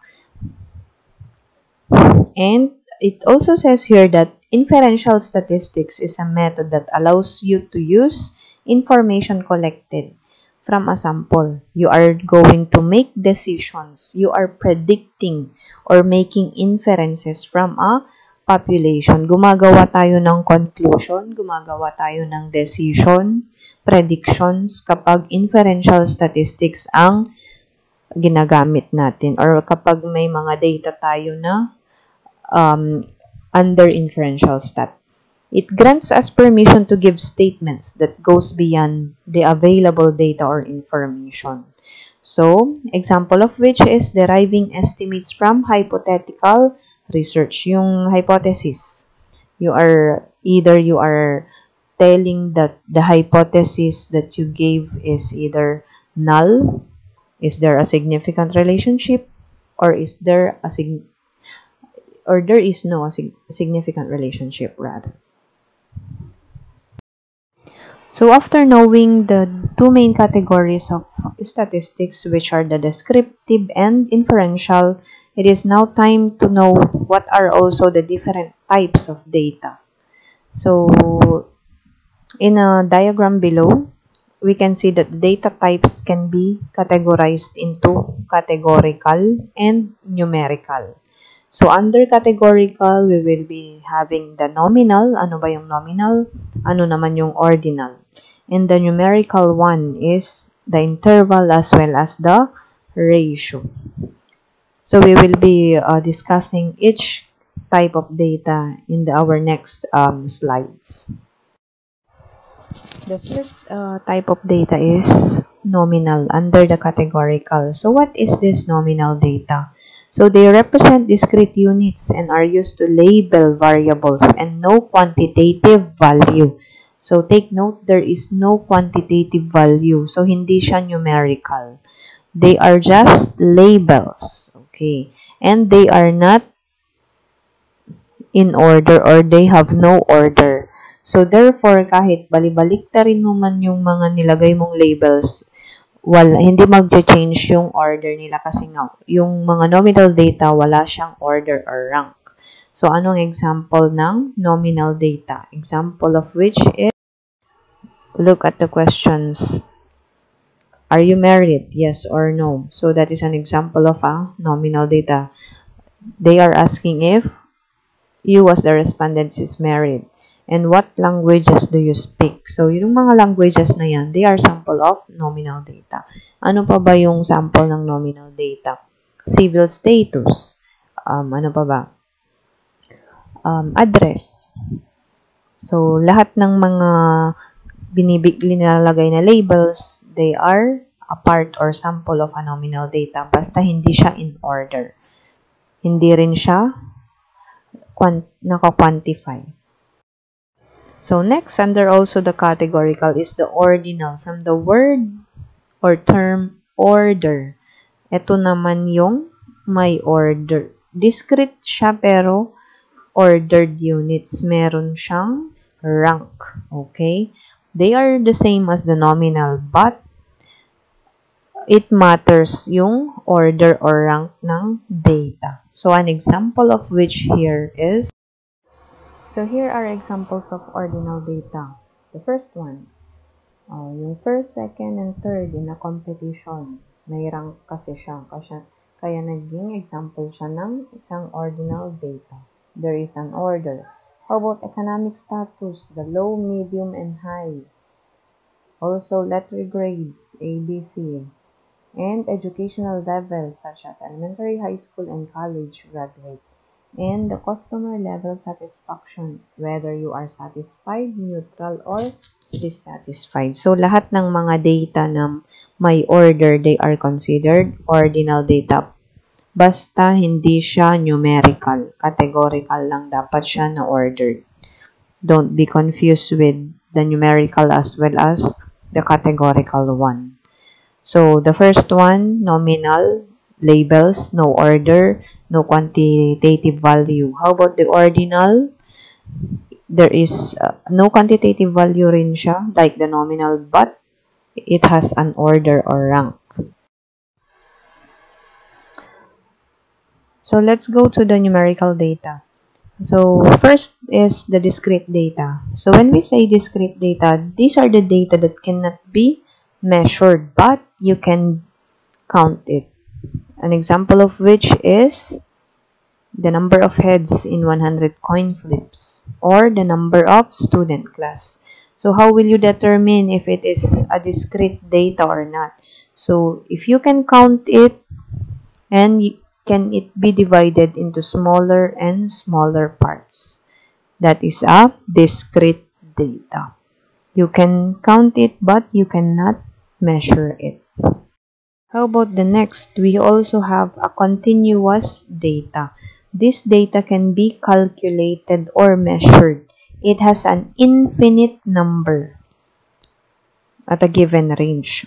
So, it cannot be counted but they can be measured. Yan yung difference ng discrete and continuous. They cannot be counted, hindi mo siya nabibilang, pero na-measure mo ang mga continuous data. Like for an example, height of a person, yung height ba? O, nakakount mo ba yung height? No, but you can measure it. Okay. A continuous data is an example of which is an interval data. So what is an interval data? So interval values represent ordered units that have the same difference. Furthermore, it is a numerical scale that has equal distances between adjacent values. So yung mga distances na yan, tinatawag na intervals, kaya nga siya tinawag na interval data. And what makes it different from a ratio data is there is no true zero in an interval scale. So, a perfect example for this interval data is our temperature. So, negative 10, 5, 0. So, it says there that there is no true zero. So, yung zero na temperature, meron pa rin temp yun. Not necessarily na kapag zero na wala ng temperature, meron. So, what makes it different is that yung zero na yan, may value pa rin sa interval data. Unlike for the ratios, which is the last one. So, ratio data are also ordered units which has the same difference. But, the only difference with the interval data, yung ratio is they have an absolute zero. So, an example of which are height, weight, length, and others. So, kapag may absolute zero, for example, yung height or length. Kapag zero yung length or 0 inches, meaning wala na talagang measurement. Unlike for in the interval data that kapag yung temperature, kahit naka-zero yung temp, meron pa rin at meron pa rin yung temp niya. That what makes it different with the ratio. Those are the introductory topics that we need to know before we apply the different statistical tools in research. So, my question, my dear students, are you ready to apply statistics in research? So, I hope we are. So, let's get started. Research in statistics is a learning by doing phase. So, what do we mean by that? You should learn by doing it. You should learn by applying the different statistical tools in dealing with a research topic. So, at this point, I am giving you a sample title for us to apply the different statistical tools as we go on with the discussion. So, the title is The Relationship Between Socio-Demographic Factors and the Academic Performance of the Cooperative Management Students. Okay. So, upon reading the title, ano yung i-determine natin dyan na study? You are to determine if there is a relationship between the different socio-demographic factors that you will be identifying and the academic performance of the students under the cooperative management department. So, don't forget our title. We will be using that title until the end of this session.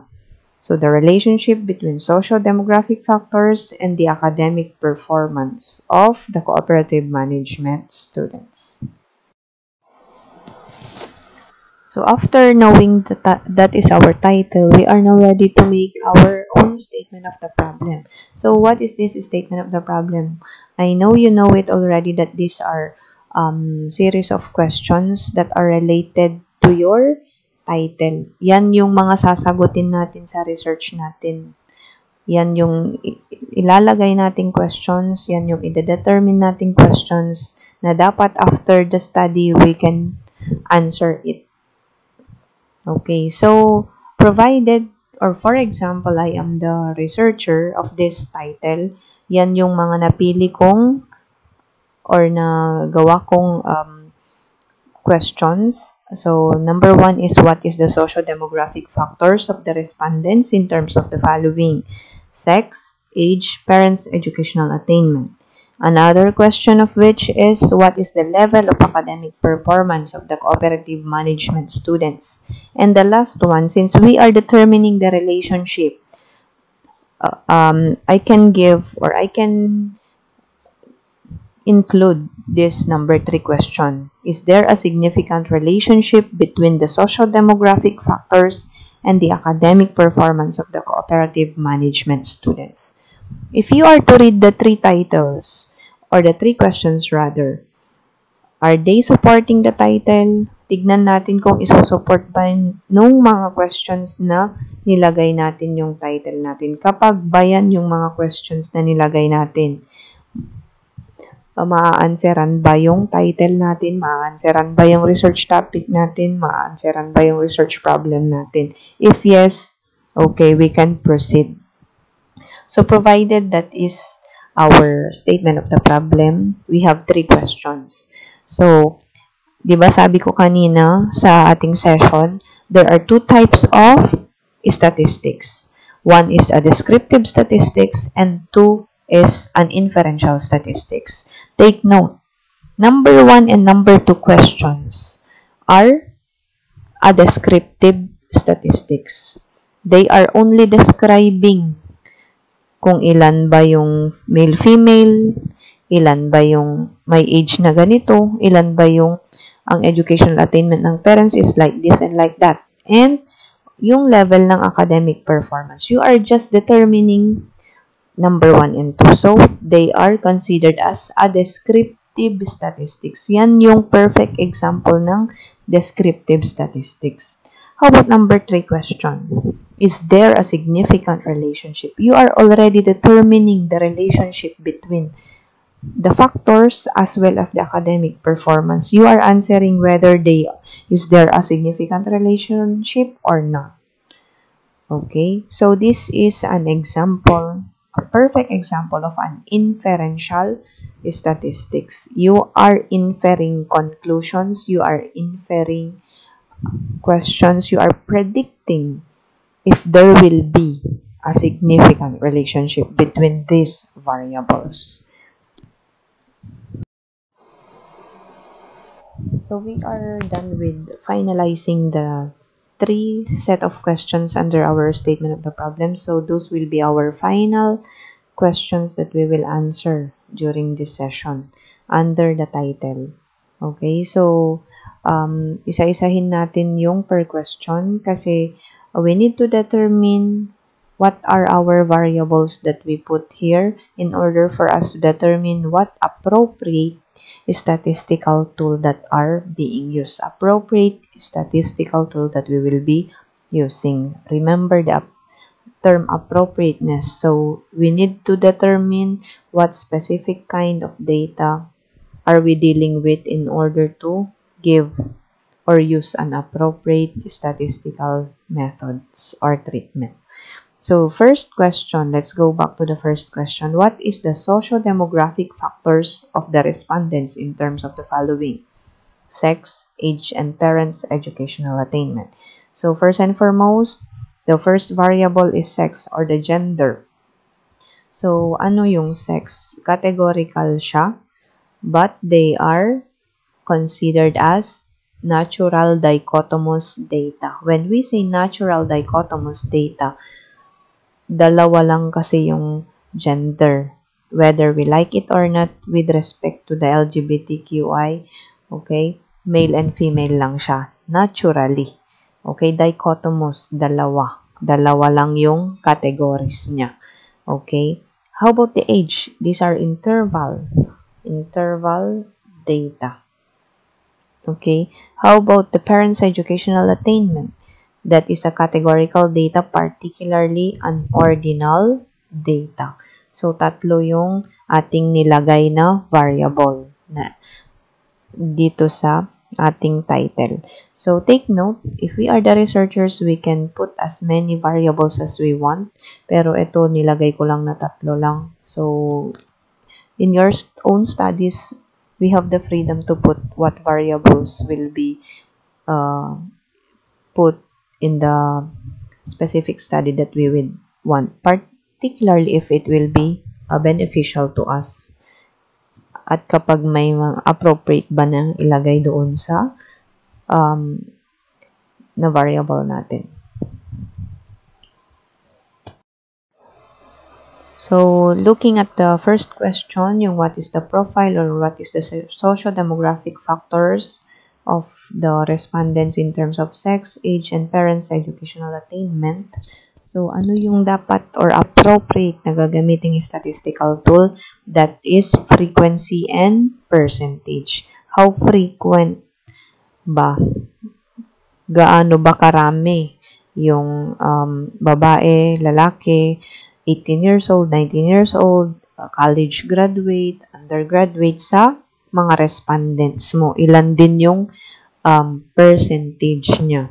So, lahat ng mga profile ng mga respondents, you treat it with frequency and percentage. Why? You are just describing kung ilan ba yung male, female, ilan ba yung age na ganito, ilan ba yung graduate at hindi graduate. So that this is the dummy table na gagamitin kapag yun yung question number 1 na gagamitin natin. So take note kapag profile, frequency, and percentage lang. So an example of table dito is this one. So table number 3, for example, yan na yung profile in terms of age. O 17 years old, dalawa lang. 18 years old, 25. 19 years old, 3. For example, if you have 30 respondents, so, dalawa yung 17, 18 is 25, 19 is 3. So, yan naman yung equivalent na percentage niya for a total of 100%. So, how about sa sex? Male, female, 13 lang yung male. Yung female, 17 for a total of 30 again. And yan din yung equivalent na percentage. That is how we do the frequency table, especially if we are dealing with question number 1. We are dealing with the profile of the respondents. Frequency and percentage lang na statistical tool ang gagamitin natin in order for us to show kung ilan ba yung nag-answer ng respondents natin, ilan ba yung male, female, etc. So, that is for question number 1. How about question number 2? What is the level of academic performance of the cooperative management students? So, kapag kasi academic performance, more or less ang basehan natin is the GPA or the grade point average.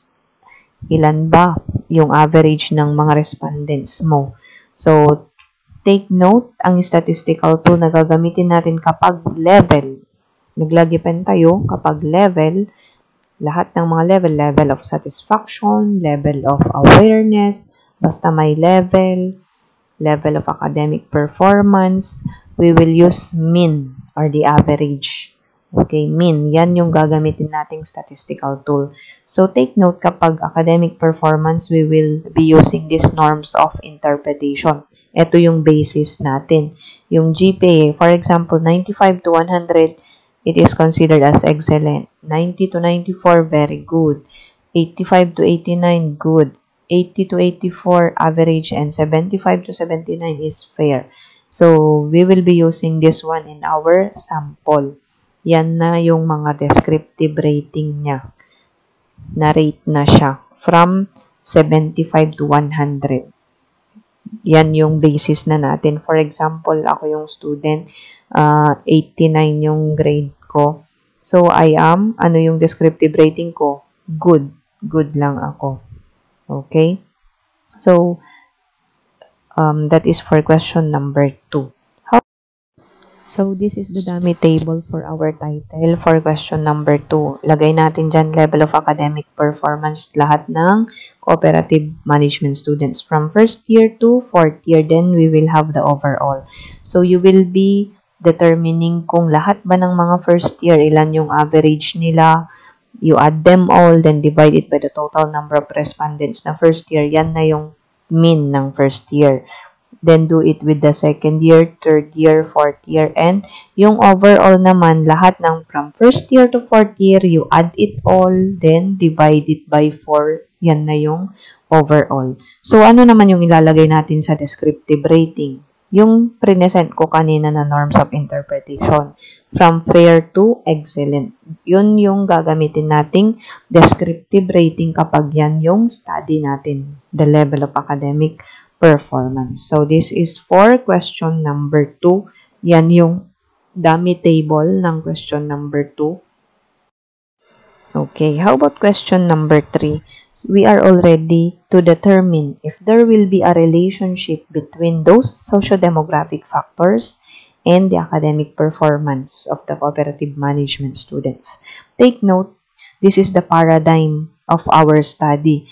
The independent variable are these, yung factors. Kapag itong mga independent variables ba na present mo, may relationship ba siya sa academic performance? May significant relationship ba siya sa academic performance ng cooperative management students? That will be the time that we will need to find out, that we will need to infer conclusions, that we will be doing more statistical tools that will prove if there will be a significant relationship or not. Okay. So, before we go with the different statistical tools in dealing with the correlation, in determining relationships of variables, take note, an important reminder that the correlation coefficients are measures of relationships. These measures of relationship should be tested for significance as basis of conclusion and decision making. And in this regard, the computed correlation coefficient should be subjected to test of significance using the t-test. So, lahat ng correlation coefficients, there will be a test of significance. Pero hindi na natin itatackle yan ngayon kasi medyo ibang topic naman na yung part na yan. We will be focusing on the relationships or the correlation coefficient statistical tools, particularly related to our title that we presented. So, before we go further with each of the variable, let me just reiterate that yung independent variable kasi we have the freedom to put what we want there, yung mga factors na gusto nating ilagay, and we can manipulate it. We have the power to manipulate it in response to our dependent variable. So, depende kung anong type yung nailalagay natin sa independent variable, anong type ng data, then it follows na dapat yung dependent data or dependent variable, ganun din dapat yung type ng data. So, that's how independent variables should be treated. So, for example, nandito sa letter A, the relationship between sex and academic performance. So, we will be tackling per variable. So, as I was saying in my previous slides, sex is a natural dichotomous variable or data. Naturally, male and female lang ang sex or gender. So, the appropriate statistical treatment should be point by serial correlation coefficient or the RPV. Ang RPV is only used for data that are naturally dichotomous in like sex. Okay? Kapag dalawa lang yung data, and it is a special type of correlation coefficient. Hindi siya laging ginagamit yung point by serial correlation coefficient. I will be showing the tabular layout for computation. This will be just a dummy table in relation to the what we are talking about, the point by serial correlation coefficient or the RPV. So, since this is only for natural dichotomous data, like for example the sex, we will separate the column for male then the column for female, then the respondent 1, who happens, the R1 is a respondent 1, for example, who happens to be a male with 75 as his grade, and with a respondent, another respondent who happens to be a female, the first respondent who happens to be a female with a grade of 77, like this. This will be the tabular layout for computation if we are to talk about or use point varying serial or the RPV. So, it depends kung ilan yung mga magiging respondents natin. This is just a dummy table. So, if we are to read below, there is a condition in using RPV. If you are correlating a natural dichotomous variable like sex and also civil status, bakit ko kinonsider ang civil status? We can also consider it because more or less, we can only limit it to single and married to make it a dichotomous one. Kasi ang widow naman tsaka ang separated is considered pa rin silang married if we are to look into it. So, they can be considered as natural dichotomous if we only limit it to married and single. So, they can only be appropriate statistical treatment to be used is point by serial correlation coefficient. So, ganito yung table na gagawin natin. Kapag civil status naman, yung male, for example, yung single. Yung sa female naman, married. So, they will be divided. Iba yung sa column ng male, iba yung column sa female, iba yung column ng single, iba yung column ng married. So, in order for us to treat it as point by serial correlation coefficient. So, this will be our tabular layout for computation. This is only true for RPB. How about the next? The relationship of the age and academic performance. Ano yung age interval data siya? Pati yung academic performance. Okay? So, since age and academic performance are both interval data, so what will be the appropriate statistical treatment? Pearson's product moment of correlation or the RXY. Yan na yung pinaka-common in terms of correlation coefficient, si Pearson R. Kunkunada. If you are to correlate an interval data as well as with another interval data, ang gagamitin is Pearson R or the RXY, wherein X as the independent variable yung age and Y is the dependent variable which is the academic performance. So, kung ano yung nasa independent variable which is the age interval siya, it follows na dapat yung sa dependent part gawin mo ring interval data in order for it to be appropriate yung gagamitin nating statistical tool. So, this will be the sample dummy table ulit. So, yung X, which is the age, 18 years old yung first respondent. Then, ano yung academic performance niya in terms of the GPA? 80. So, it will follow. And the like, kung ilang respondents, R1, R2, R3, R4, so on. So, there is again another condition when we are using Pearson product moment of correlation coefficient. So, if you are correlating two interval data, the Pearson product moment of correlation coefficient is the appropriate statistical treatment. Yun lang at wala nang iba. And another, if we are also to determine the relationship of the parents' educational attainment as well as academic performance. Since ang parents' education is ordinal na siya, ordinal na categorical, dapat yung magiging dependent variable rin natin, kahit academic performance siya, we will transform it also into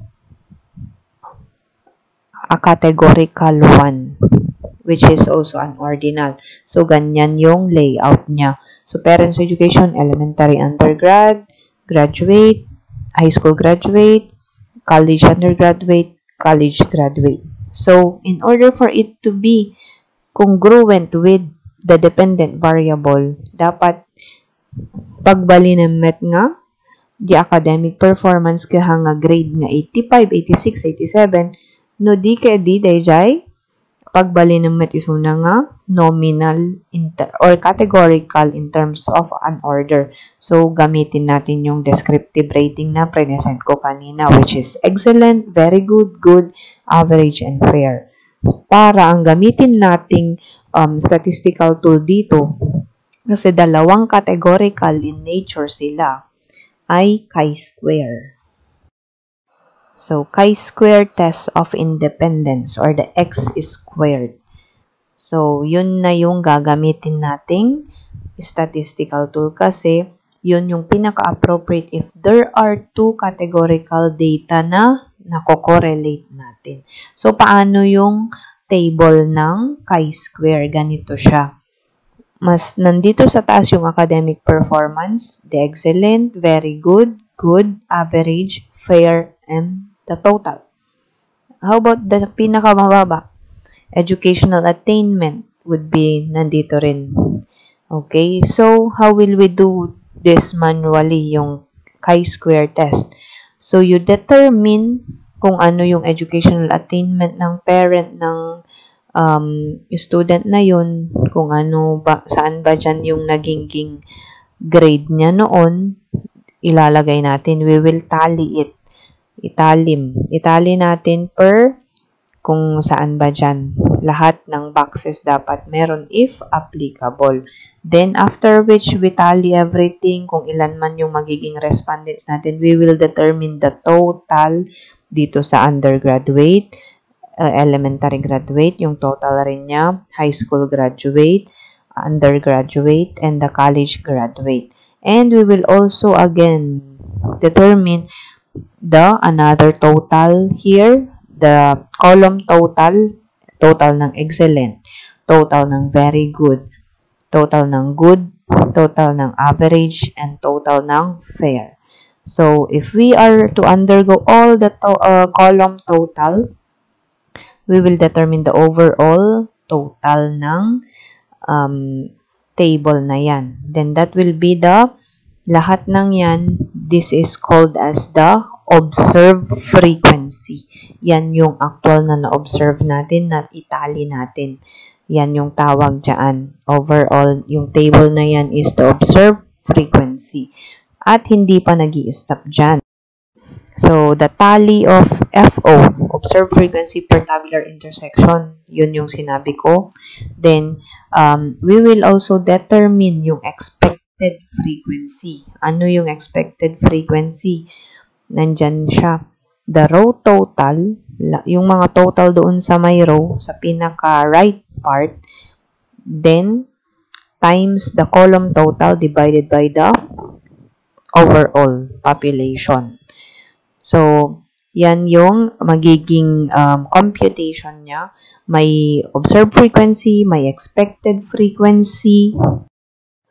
So, after computing or tallying in relation to the FO or the observed frequency as well as computing for the expected frequency, then we are now ready to compute the chi-square calculation. So, this is the formula for chi-square.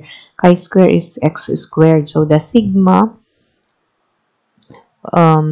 of the observed value, yung observed value yan yung FO or observed frequency minus the expected value or expected frequency squared over the expected value.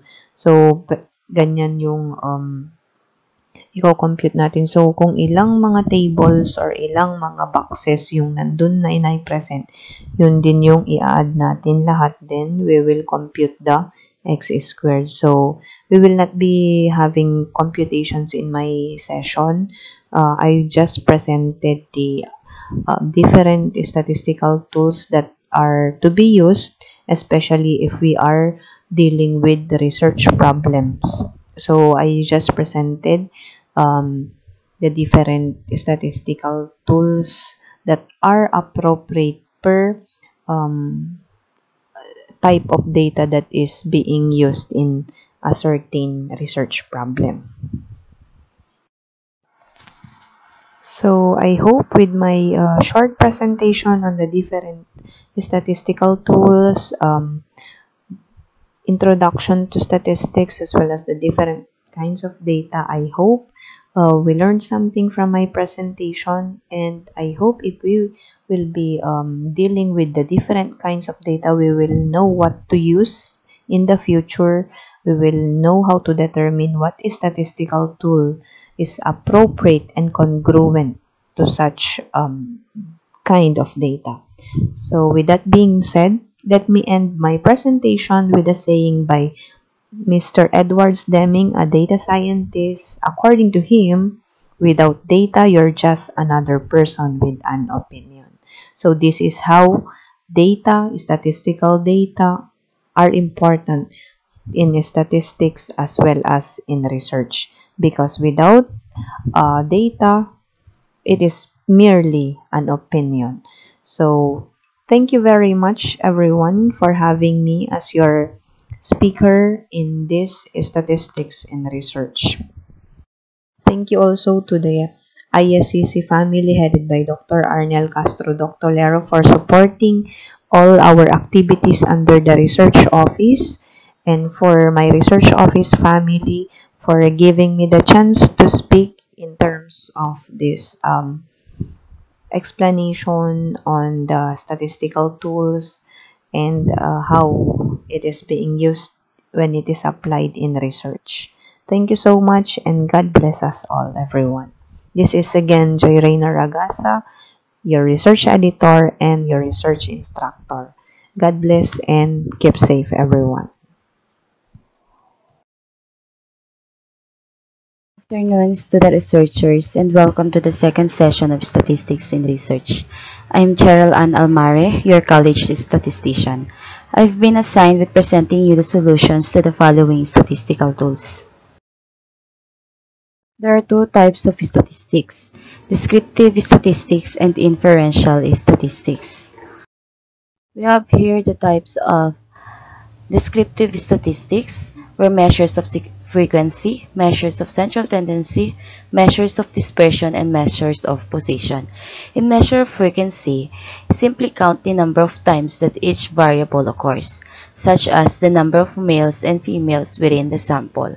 In a measures of central tendency, also referred to as measures of center or central location, is a summary of measure that attempts to describe a whole set of data with a single value that represents the middle or center of its distribution. In measures of dispersion, describe the spread of the data. In the measures of position, this determines the position of a single value in relation to other values in a sample or a population data set. Unlike the mean and the standard deviation, descriptive measures based on quantiles are not sensitive to the influence of a few extreme observations. First, we have here the measures of frequency. A frequency is the number of times a data value occurs. For example, we have here the IQ and the number of people. For example, if 4 people have an IQ of between 118 and 125, then an IQ of 118 to 125 has a frequency of 4. We can see it in the table. We have here the 126 to 133. There are 6 people. 134 to 142, 4 people. 143 to 149, 1 person. And 150 to 157, we have here 2 people. So, measures of frequency, yung numbers or yung count lang ng isang sample. Dito naman tayo sa measures of central tendency, where there is the mean, median, and the mode. The mean or average of the data set is found by adding all numbers in data set and then dividing by the numbers of values in the set. This is the most representative value of the observations, hence is the most frequently used statistics. The mean may not be an actual value seen in the data set. It always exists and is unique. Since it considers the weights of all observation, the mean is affected by outliers, very small or very large values. The median is the middle value when a data set is ordered from least to greatest. The median is the middlemost observation, like the mean. It always exists. Being a positional value, the median is not affected by extreme value. When an observation value is below the median, it's said to be the bottom 50%. If above the median, then the observation belongs in the top 50%. If there is an odd number of observations, the median is equal to the middlemost value. If even, then it is equal to the average of the two middlemost values. And we have here the mode. The mode is the number that occurs most often in a data set. Unlike the mean and the median, the mode can be applied to a categorical. Modal marital status is married, modal educational statement is postgraduate. The mode may not always exist. If it does, it may not be unique. A distribution with one mode is called the unimodal. With two modes is bimodal. With three modes is trimodal. The mode can be easily picked out by ocular inspection. We have here an example. Assume that this is your grades in every subjects. 80, 78, 90, 93, 84, 80, and 81. And you want to find your average. So you have to add the grade, the set of grades, and then divide it by the number of the set of grades. So we have here the 7. So add them, divided by 7. If you add them, the answer will be 586 divided by 7. Your average will be 83.71. Finding the median, you have to arrange it from least to greatest. So, ang median natin is 81 since ang middlemost part niya is 81. Ang mode naman natin is most frequent scores or grades. So, ang frequent grade natin is 80. So, ibig sabihin, ang mode natin is 80. Ang next descriptive statistics naman natin as measures of position, where we have here the percentile, quartiles, and decimals. Measures of positions look into the relative location of a value with respect to a given distribution. Percentiles divide the distribution into 100 equal parts. Quartiles are the 3 scores points that divide the distribution into 4 equal parts. And deciles are values that divide the array into 10 equal parts. Ang first position natin is percentiles. The percentile point, pk, is the value that corresponds to a given percentile rank. The percentile rank k tells how many percent of the cases get values below the percentile point. Considered P80 read as the percentile of 80 or the 80th percentile. 80th percentile is the point which 80% of the scores fall below it. If a score of 64 is reported as the 80th percentile or P80, it means that 80% of the cases had scores lower than 64. To find the k percentile, we have here the formula. Pk is equal to k multiplied by n plus 1 all over 100 raised to th. Example, the following were the scores of 10 students in short quiz. Find the 24th percentile. Using the formula, ang k natin is 24 since ang 24th percentile ang inahanap natin, plus 10 students where ang n natin, plus 1 all over 100 is equal to 2.64. We need to interpolate to find the exact value. P24 is equal to 3 plus 5 minus 3 times 0.64. So 3 plus 1.28 is equal to 4.28. Therefore, the 24th percentile is 4.28, which is interpreted as 24% of the scores are below 4.28. Second position is the quartiles. Quartiles are the 3 scores point that divide the distribution into 4 equal parts. Q1, read as first quartile, is the value below which 25% of the values fall. Q2, read as second quartile, is the value below which 50% of the values fall. And Q3, read as third quartile, is the value which 75% of the values fall. To compute for the k quartile, use the formula qk is equal to the value of the observation in the array, the quantity k multiplied by n plus 1 all over 4 raised to th. Kung ano yung ginawa natin doon sa percentile, kung paano natin kinompute, ganun din yung pagko-compute natin ng quartile. Our last position, which is deciles. Deciles are values that divide the array into 10 equal parts. Thus, D1 read as first decile is the value below which 10% of the values fall. D2 read as second decile is the value below 20% of the fall.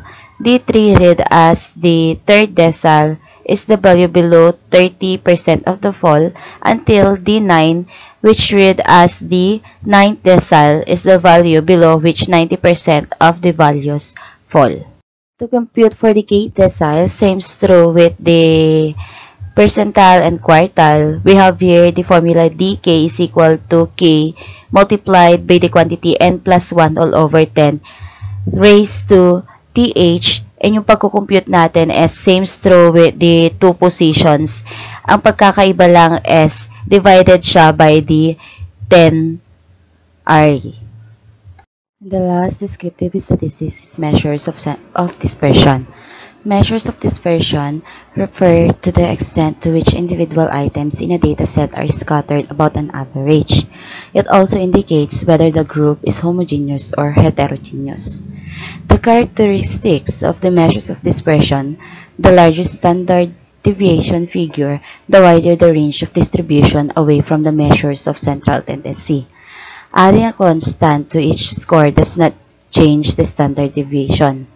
Multiplying each score by a constant causes the standard deviation to be multiplied by the same constant.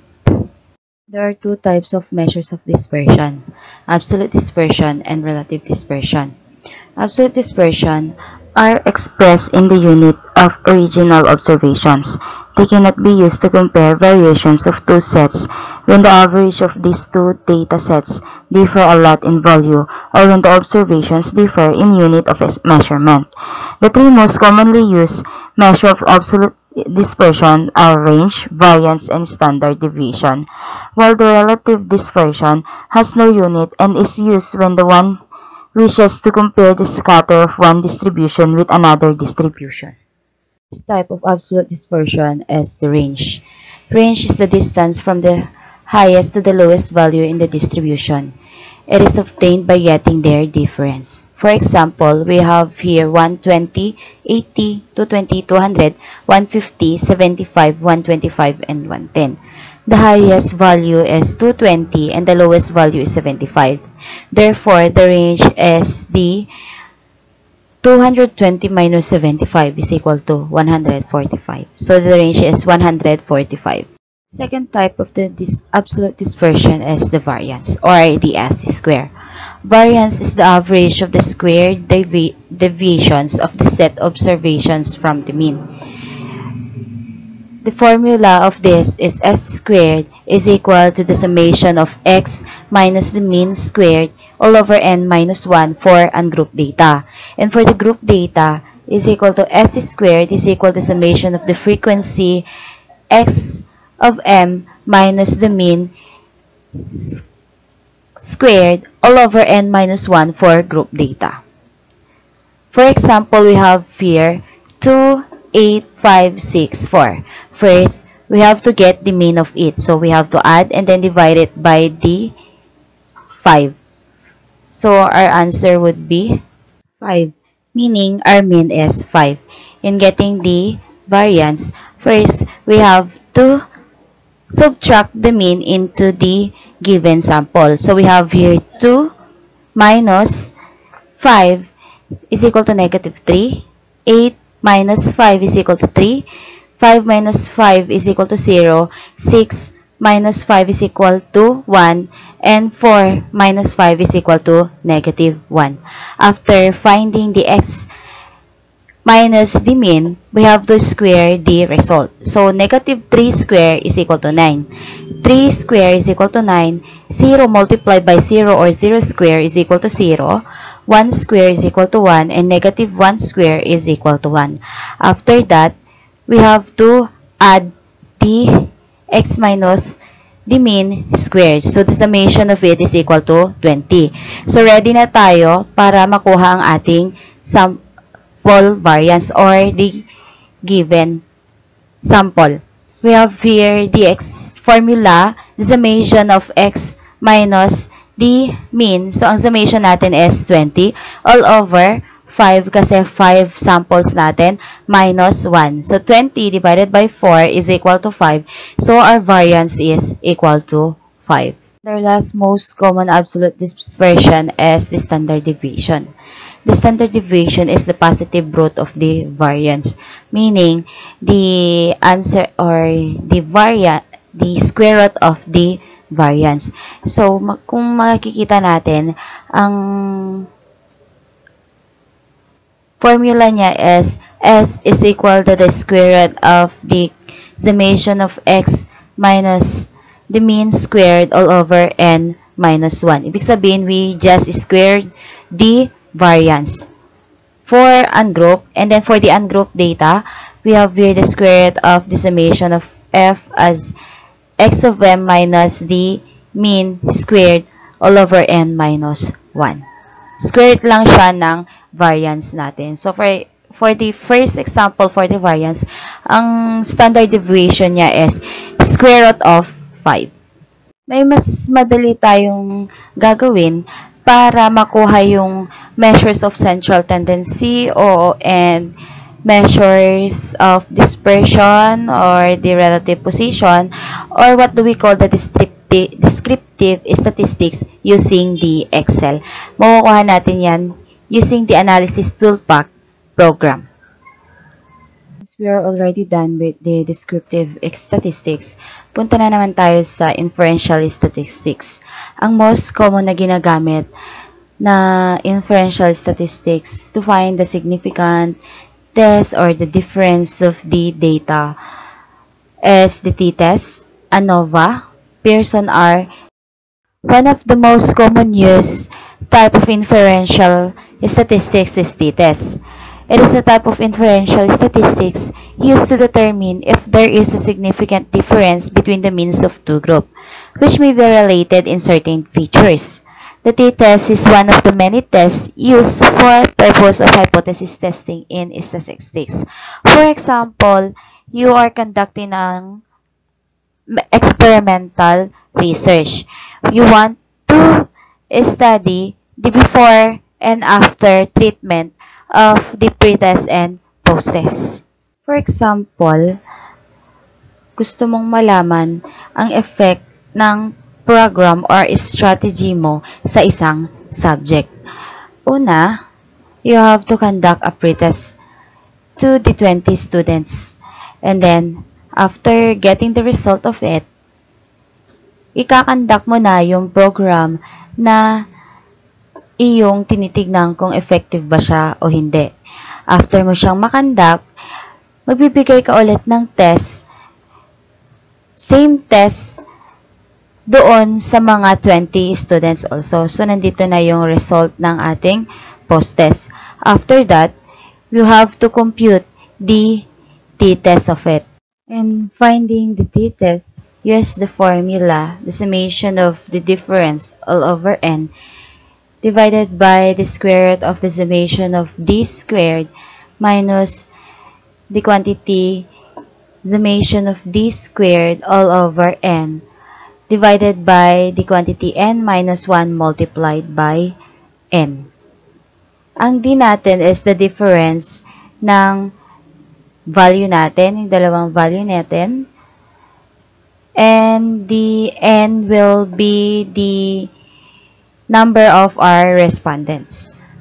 Para makuha natin ang t-test, gagawa tayo ng table.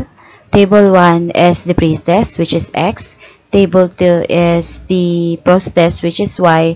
Table 3 is the difference of the post-test and pre-test. And then, table 4 is the squares of the difference of pre-test and post-test.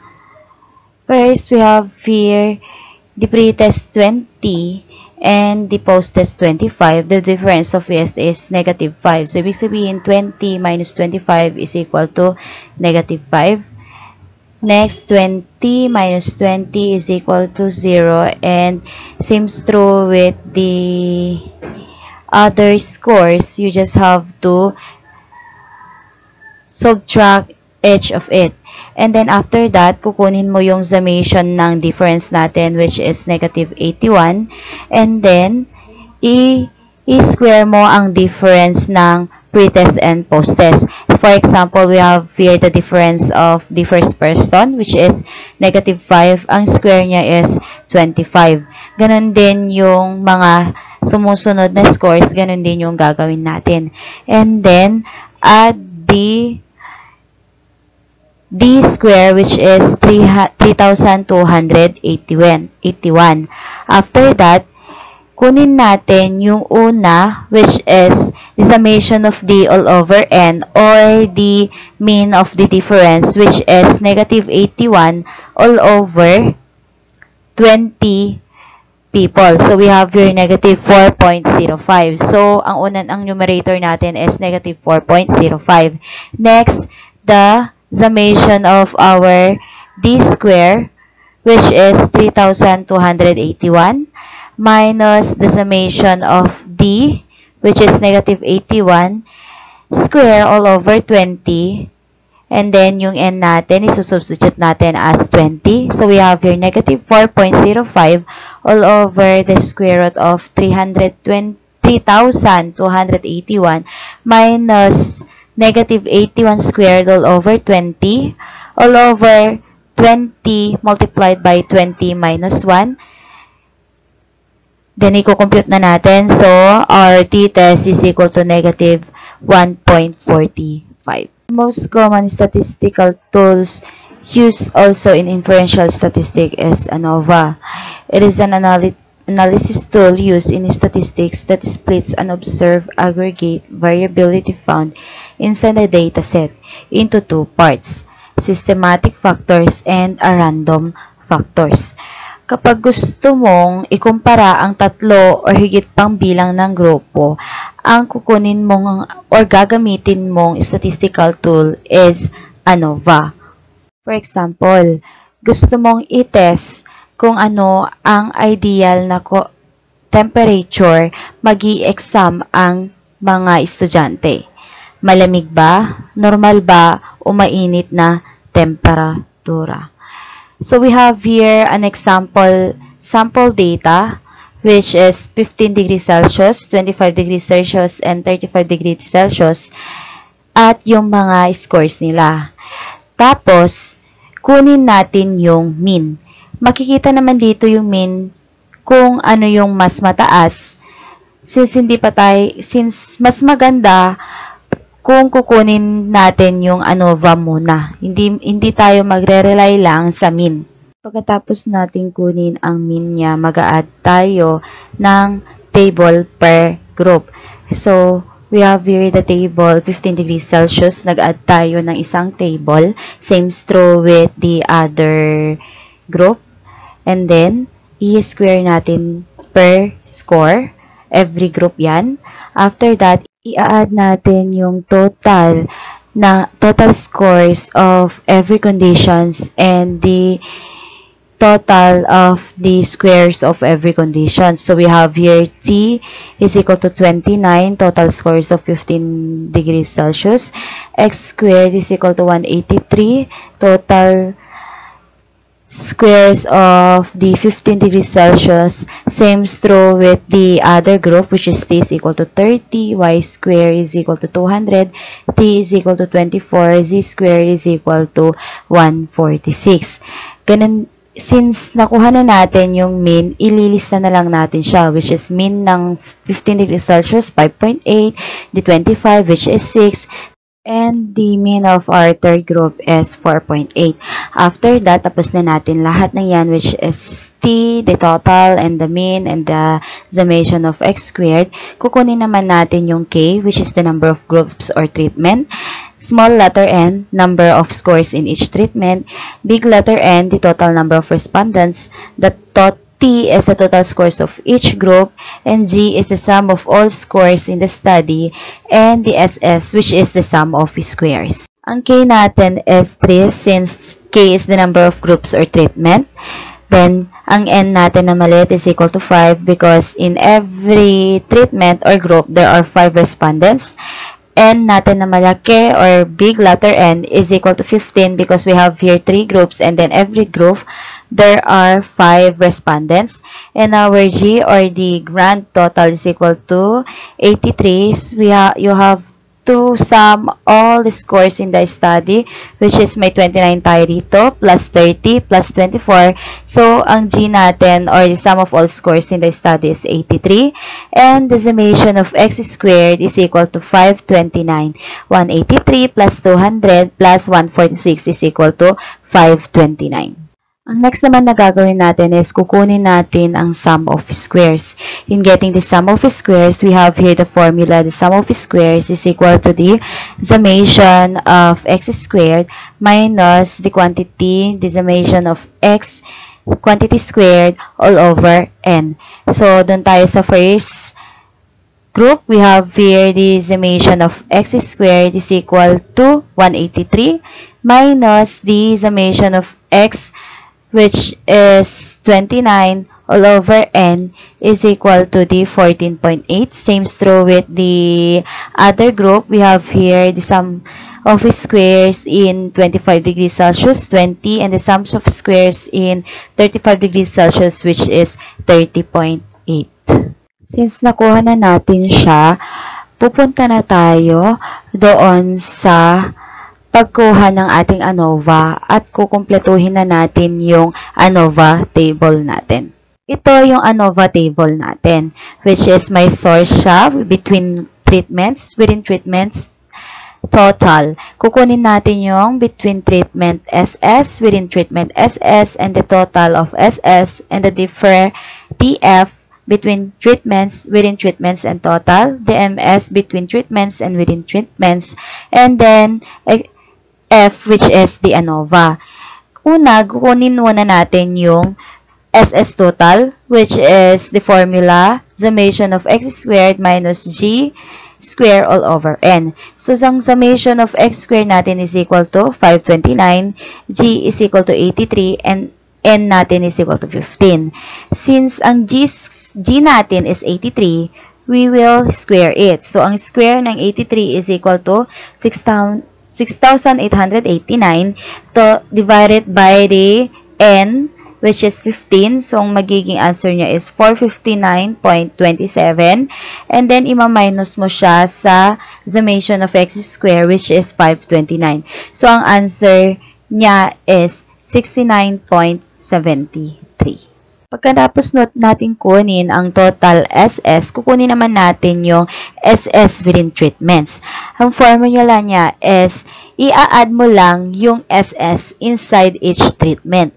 So, yung SS ng first group is 14.8, second group is 20, and then the third group is 30.8. So, i-add mo siya, ang magiging answer niya is 65.6. That is the SS within treatments. Next, natapos na natin yung within treatments and total SS, kukunin naman natin yung SS between. Yung pinakamadali niyang formula is, i-subtract mo lang yung SS total into SS within. So, meaning, 69.73 minus 65.6, the answer would be 4.13. So, our between treatments, SS between treatments is 4.13. Ang susunod naman natin gagawin ay kukunin natin ng DF, which is yung total DF, within treatment DFs, and then between treatments DF. Una natin kukunin is the DF total, which is ang formula niya is N minus 1. Ang N natin is 15, kasi 15 respondent siya, diba? So, we have here 15 minus 1 is equal to 14. So, ang total DF natin is 14. DF within naman is equal to n minus k. Ang k natin is 3. So, 15 minus 3 is equal to 12. Naalala nyo, yung k is the number of conditions or groups. So, 3 groups lang siya. DF between naman is equal to k minus 1. So, 3 minus 1 is equal to 2. So, ang DF between treatments natin is 2. Within treatments, 12. And then, the total DF is 14. Kunin naman natin ngayon ang MS between and MS within. Ang formula lang is ng MS between is SS between all over the DF between. So, meaning, we have here SS between 4.13 divided by 2 is equal to 2.065. And then, ang MS within naman natin is SS within all over the DF within, which is 65.6 divided by 12. Ang answer niya is 5.47.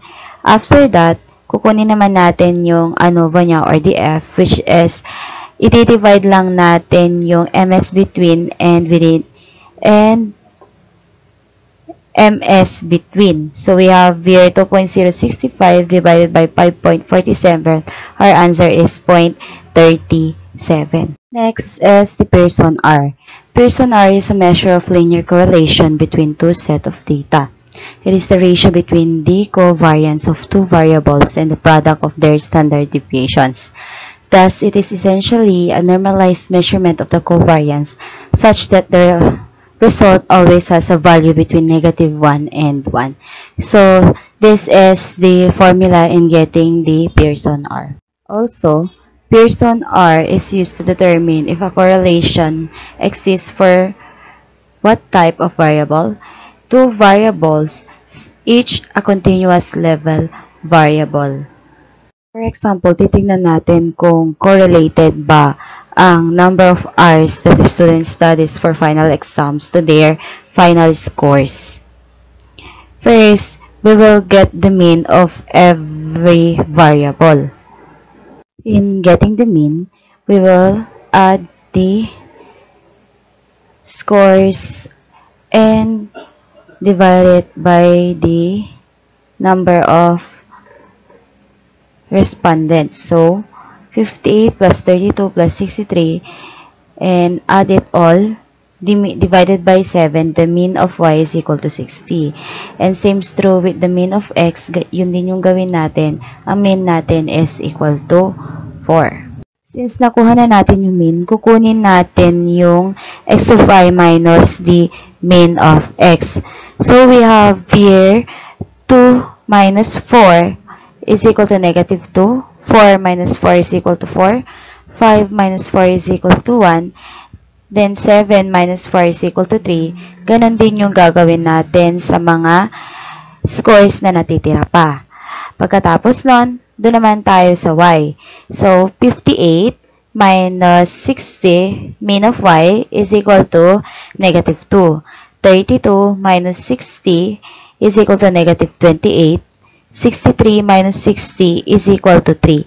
And then, ganun din yung gagawin natin sa mga natitira pang number. So, we have here 27, 7, negative 15, and 8. Since nakuha na natin yung value ng x of y minus the mean of x and the y of y minus the mean of y, imo-multiply natin sila. So, we have here negative 2 multiplied by negative 2, 4, 0 multiplied by negative 28 is equal to 0. Then, same is true with sa mga natitira pa. And then, after that, isasum natin siya para makuha natin yung numerator natin sa formula ng Pearson R. So, 4 plus 0 plus 3, 8 plus 81 plus negative 7 plus 45 and plus 16 is equal to 142. Ngayon naman, focus naman tayo sa denominator. So, i-square lang natin yung x of y minus the mean. So, negative 2 squared is equal to 4, 0 squared is equal to 0, 1 squared is equal to 1, and so on. After finding them all, we will get the sum of it, and the sum of it is equal to 28. After that, kukunin naman natin yung squares ng y of 1 minus the mean of y. So, we have here negative 2 squared is equal to 4. Negative 28 squared is equal to 784. 3 squared is equal to 9. And so on.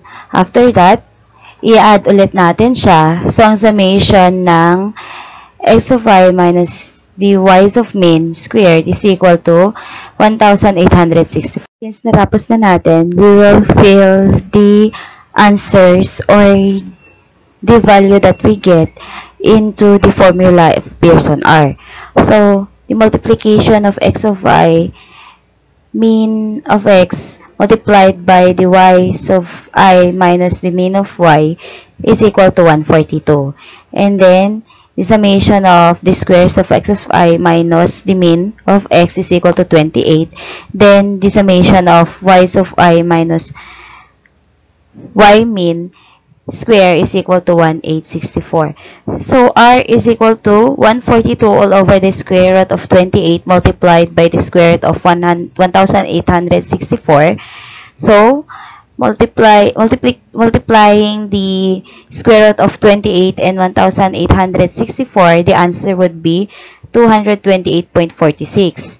Then, divide it by the 142. So, 142 divided by 228.46, the answer would be 0.62. Meaning, malapit siya sa 1, so meaning, positively correlated siya. So, as the number of hours in studying gets higher, the higher the scores you will get.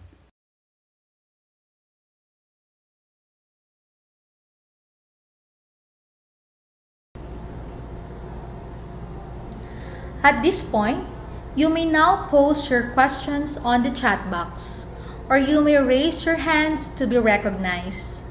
As mentioned earlier, we will be collecting your questions and we will let our resource speakers clarify the topics. So please feel free to drop your questions on our chat box now.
Looks like we are already done with the open forum. Again, for those of you who have questions, we will be posting the answers shortly after the seminar is done. May we also present and give the certificates and tokens to our resource speakers who gave their invaluable time in sharing their knowledge and expertise. Certificate of recognition is hereby awarded to Mr. Berth Kian Pograd, Dr. Jeffley Reboron, Ms. Cheryl Ann Almare, and Mrs. Joy Reyna Ragasa. Let us also take this opportunity to present the Certificate of Appreciation to the Working Committee who have worked long and hard for the success of this endeavor. Let us give a warm round of applause to the ISCC Research Office staff and the department focal persons. We also present a Certificate of Appreciation to the Management Information System Office staff for providing technical assistance in the conduct of this webinar. Thank you so much. Palakpakan po natin sila. To end this virtual session, may we hear a closing remarks from the ISCC Instruction Coordinator, Dr. Cheryl Pelita Dolorico. To the organizers and participants of this hybrid seminar workshop for Chapter 2 of the research manuscript with the theme Concretizing Data Gathering and Data Analysis Skills Towards Quality, Ethically Sound and Original Research Studies, a pleasant day to all. As we mark the end of this activity, I wish to commend you all for having made time of your busy schedules to organize and attend this seminar. As an educator, I recognize the significance of research in the betterment of lives. I believe that research propels humans forward. There are still a lot of things to be discovered. All these are possible because of research. This seminar has indeed given opportunity for the participants to interact and gain knowledge from experts in research. I am very confident that all the learnings you have gained during this seminar will be of great help in the conduct of your research papers or studies. Once again, I am extending my congratulations to the organizers for this successful event. Let us all continue to work together for the fulfillment of our institution's goals and objectives. Thank you very much and have a good day.